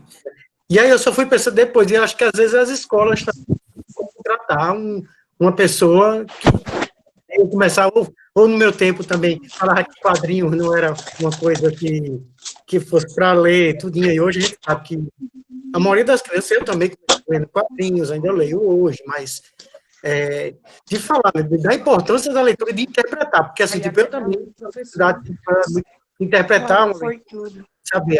Eu li até aquele livro de como ler história. E assim, de saber aí, procurar quem é o narrador, como é a história, tudo, né? Eu acho que, por esse lado, eu acho que também, estou falando uma vez também, não é exatamente pensar que é um narrador, como é que está acontecendo a história, né? Eu lembro quando eu li Dois Irmãos em Outro Batu, eu fiquei me perguntando o livro todo quem era o narrador, né? E aí depois eu percebi que... E assim, eu tenho dificuldade em leitura, né? Ainda, né? Leitura é prática. É prática. A gente tem que ir praticando a leitura e evoluindo nesse processo, sempre. E eu tenho uma coisa boa, eu falo bem do Kindle, pronto, o leitor digital, né, que a gente... Me fez uma coisa, me fez ler um livro ano passado, que foi A Montanha Mágica, de Thomas Mann, que se eu tivesse pego ele em papel, eu não tinha lido. Eu li 600 páginas, né, por aí. Eu tinha lido, eu comecei a ler, demorou alguns meses, mas eu li, né, eu acho que é uma vantagem, é bom um livro físico também, eu amo também, mas... vai muito do perfil, né, o perfil do leitor. Eu gosto mais de ler físico. Também, isso aí, mas é quando achar, aí eu tô agora lendo esse livro, né, mas só era um testemunho mais em si, né, e eu quero muito, letras, eu quero ir para esse lado, Maravilha. da escrita criativa em si, né, porque eu também tenho muitos amigos escritores aqui, né, o pessoal que está nessa, né, Débora Gil, que está na... né, que eu gosto muito daqui da literatura. Eu quero muito da escrita criativa, escrita de roteiros, tudo mais, né, onde eu me foco mais, que na parte da gramática não é bom, né, entendi para aqui, às vezes eu também perdi português no primeiro ano, eu nunca entendi. Oração subordinada, meio monte de coisa, né, que aquilo é um... Para assistir o filme, você é um testemunho e falar, né? Maravilha. Os seus alunos também, né, o interesse de cada um, né, também. E aí, e agradecer também, assim, foi muito bom, viu? E até a próxima aqui. Por nada. Prazer. É isso. Prazer. Até logo. Tchau. Vou ver algumas dúvidas aqui. Eu estou vendo aqui uma de Adriano, né? A gente recebe muitas críticas em relação ao trabalho do texto literário, gramática, né? Que é a ideia do texto como pretexto, até que ponto isso pode ou não pode. Bom, o que não pode é pegar o texto literário, ou qualquer texto que seja, para trabalhar apenas questões gramaticais, questões linguísticas. Né? É importante que a gente trabalhe também a construção do significado e como aqueles elementos linguísticos contribuem para a criação do significado, para a criação, consolidação do sentido do texto. Né? Então, nesse ponto, pode. Não é a ideia de não pode. Tá? É saber como fazer. Quem ainda não colocou, coloque, viu, a matrícula e o nome completo. Cris tinha pedido as referências, eu coloquei também. Alguém tinha me perguntado uma dica de como trabalhar a leitura nessa pandemia, né, nessa distância com as escolas, para alunos do primeiro ano. É sempre bom você saber, né, uma coisa que eu posso dizer para vocês fazerem, é sempre bom saber se o aluno tem material de leitura em casa, né, e fazer esses momentos de troca de leitura. Né? Leia para a tia um pouquinho, algo que você tem aí para ler, né? Motivar a leitura também no ambiente familiar, né? Nesse momento, mais que nunca, a família está participando ativo, precisa participar ativamente desse processo de construção do conhecimento. Né? Então, é muito importante que seja levada a família a necessidade de participar, né? De fomentar as práticas de leitura.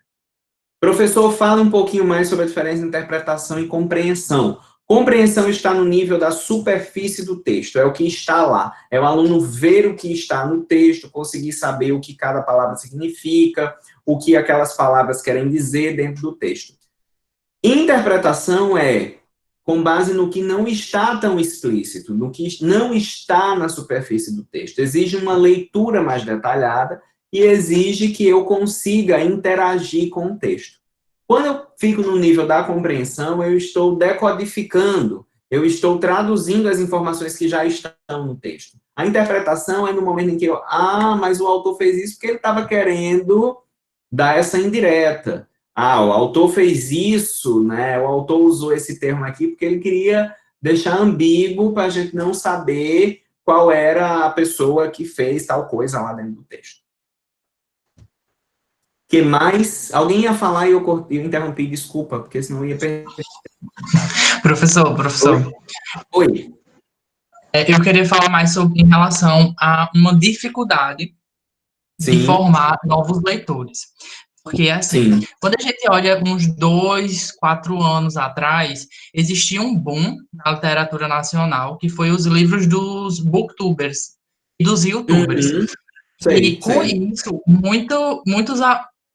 o público desse pessoal acabou que foi o primeiro contato com a leitura, né? Então, quando um indivíduo, assim, chega no centro de ensino formal, né, ele acaba que ele vai com uma certa bagagem.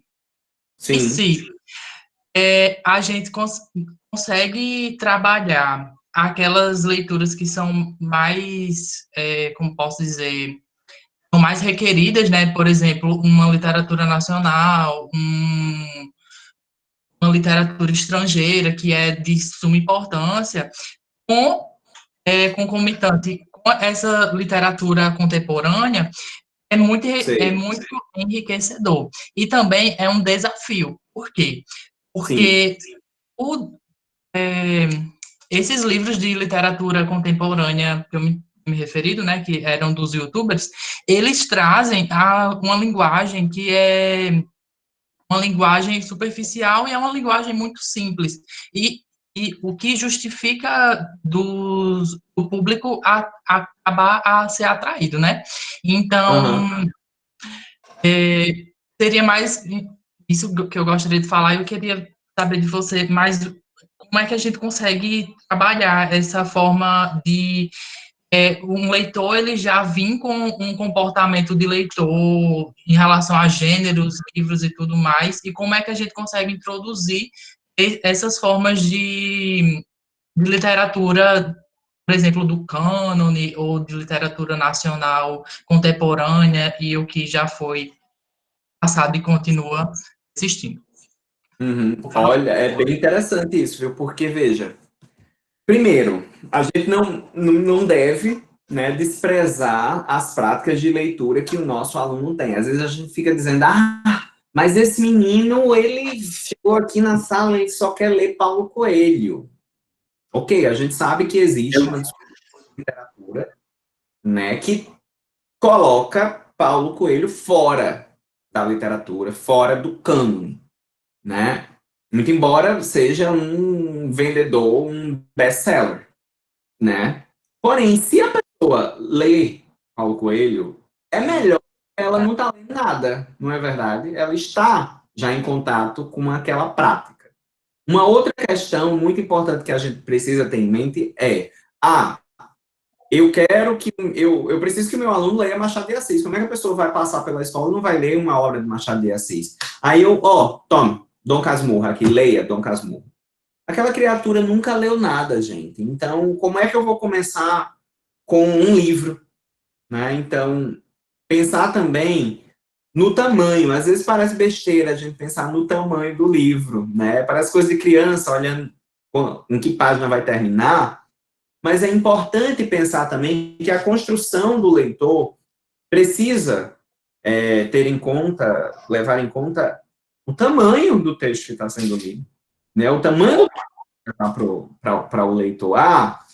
Eu recebi um aluno na sala de aula que ele não lê o cânone, mas ele gosta muito de ler história em quadrinho, né? Então, trabalhe com aquela história em quadrinho, descobre quais são os temas, descobre qual é o personagem, que aquele aluno gosta, aquele personagem é muito interessante, né? E aí vamos supor, mas você precisa trabalhar naquele bimestre com um conto de Machado de Assis, é conto de escola. E aí o menino tá lendo lá um gibi, leva um gibi que fale sobre a escola, que tenha um personagem, que seja um aluno, assim como o personagem lá de conto de escola de Machado de Assis, e tenta fazer essas relações para despertar no aluno, pelo menos a curiosidade. Claro, ninguém vai gostar de tudo. Pode ser que o aluno não goste daquele texto, não goste do texto que faz parte do cânone, prefira o gibi dele. Mas pelo menos a curiosidade foi despertada, ele entrou em contato com o texto, você contribuiu com aquela formação daquele leitor. Entendi, Eu professor. gostaria Muito de fazer uma obrigado. contribuição. Faça. Boa noite a todos, boa noite, professor. Quero parabenizar, né, pelo minicurso. A discussão foi discussões assim, muito significativas para a nossa formação enquanto professores e futuros professores de língua portuguesa.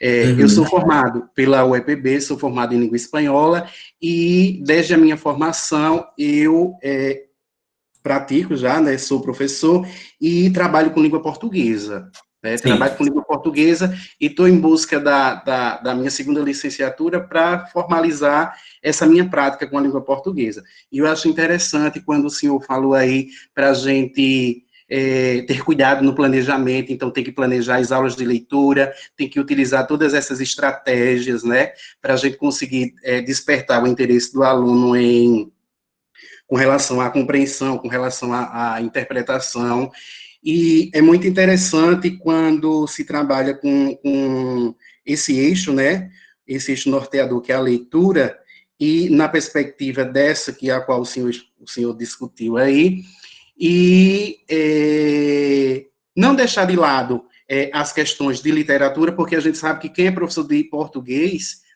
então tem outros eixos que também requer uma importância, não apenas a leitura, trabalhar ela de forma individual, porque isso não pode acontecer, então a gente tem que planejar as nossas aulas, né, e fazer com que esses eixos, eles se entrecruzem, né, então uma das estratégias que eu faço de diagnóstico com os alunos, eu chego numa turma de primeiro ano, segundo ano e terceiro ano do ensino médio, então eu faço um levantamento, quais são os tipos de leituras que eles fazem, que eles gostam, para quê? Para levar e indicar leituras que sejam atrativas para eles, para que eles não se desinteressem pelo eixo da leitura, já que temos os cânones, né, que é essencial que o aluno saia do ensino médio, ele tenha, pelo menos, lido um livro, né, de Machado de Assis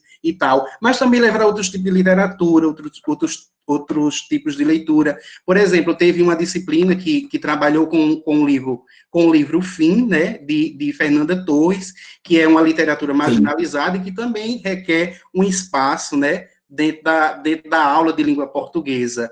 Então... Foi seminário, né, o seminário de Marta. Isso, foi muito importante a discussão, o levantamento, porque, assim, a gente ainda há, na escola, a resistência só para trabalhar o texto cânone, né? E o professor de português, ele tem que ter essa abertura, ter outras visões, ver desde a história em quadrinho, né?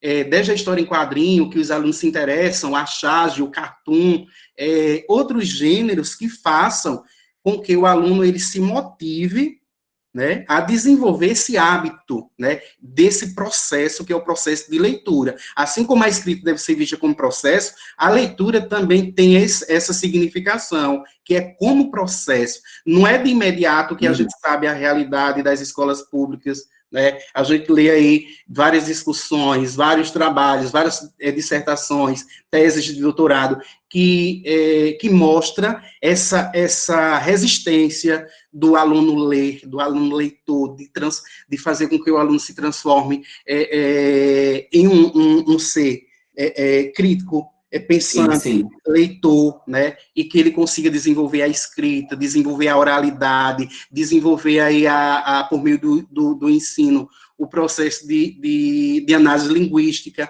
Então, tudo isso depende da estratégia que o professor utiliza, e principalmente do planejamento, né, conhecer aquela realidade, porque não adianta eu chegar numa escola de periferia e vou levar Dom Casmurro para eles lerem de imediato, que não vai ocorrer, não vai fluir. Então, a gente tem que ver, né, tem que dar a possibilidade, tem que conhecer a realidade, não deixar de trabalhar, mas assim, aos poucos, e ganhando a confiança, e motivando eles para que eles consigam, né, chegar até o cânone.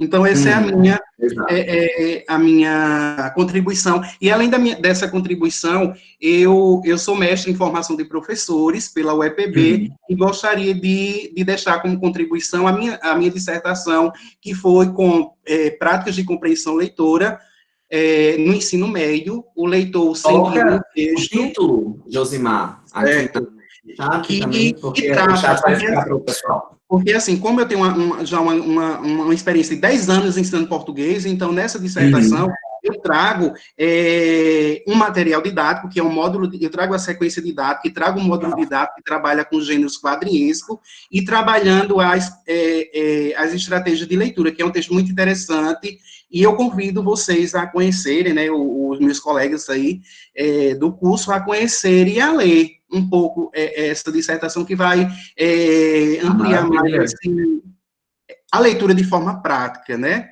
Que é isso que a gente requer nas nossas salas de aula, e que está precisando de materiais aí para a gente poder conhecer. Então, parabenizo o senhor professor, foi um minicurso assim. Obrigado, gente, pela presença. Eu já sou encantado com a leitura, né? E me encantou mais ainda. Foi um curso muito, muito bom. Parabéns. Agradeço. Obrigado. Gente, eu agradeço demais a presença de vocês. Enfim, claro que só faz sentido se vocês estiverem aqui, né? A gente fazer esse processo. Cuidem-se muito bem nesse período aí meio difícil e maluco que a gente está vivendo, né? Um período bem difícil até. Espero que a gente saia logo dessa crise que está atingindo todo mundo, né, que deixa a gente nervoso, deixa a gente estressado e tudo mais. Se cuidem mesmo, tá bom? Tem alguém que apertou aí para apresentar, mas já parou.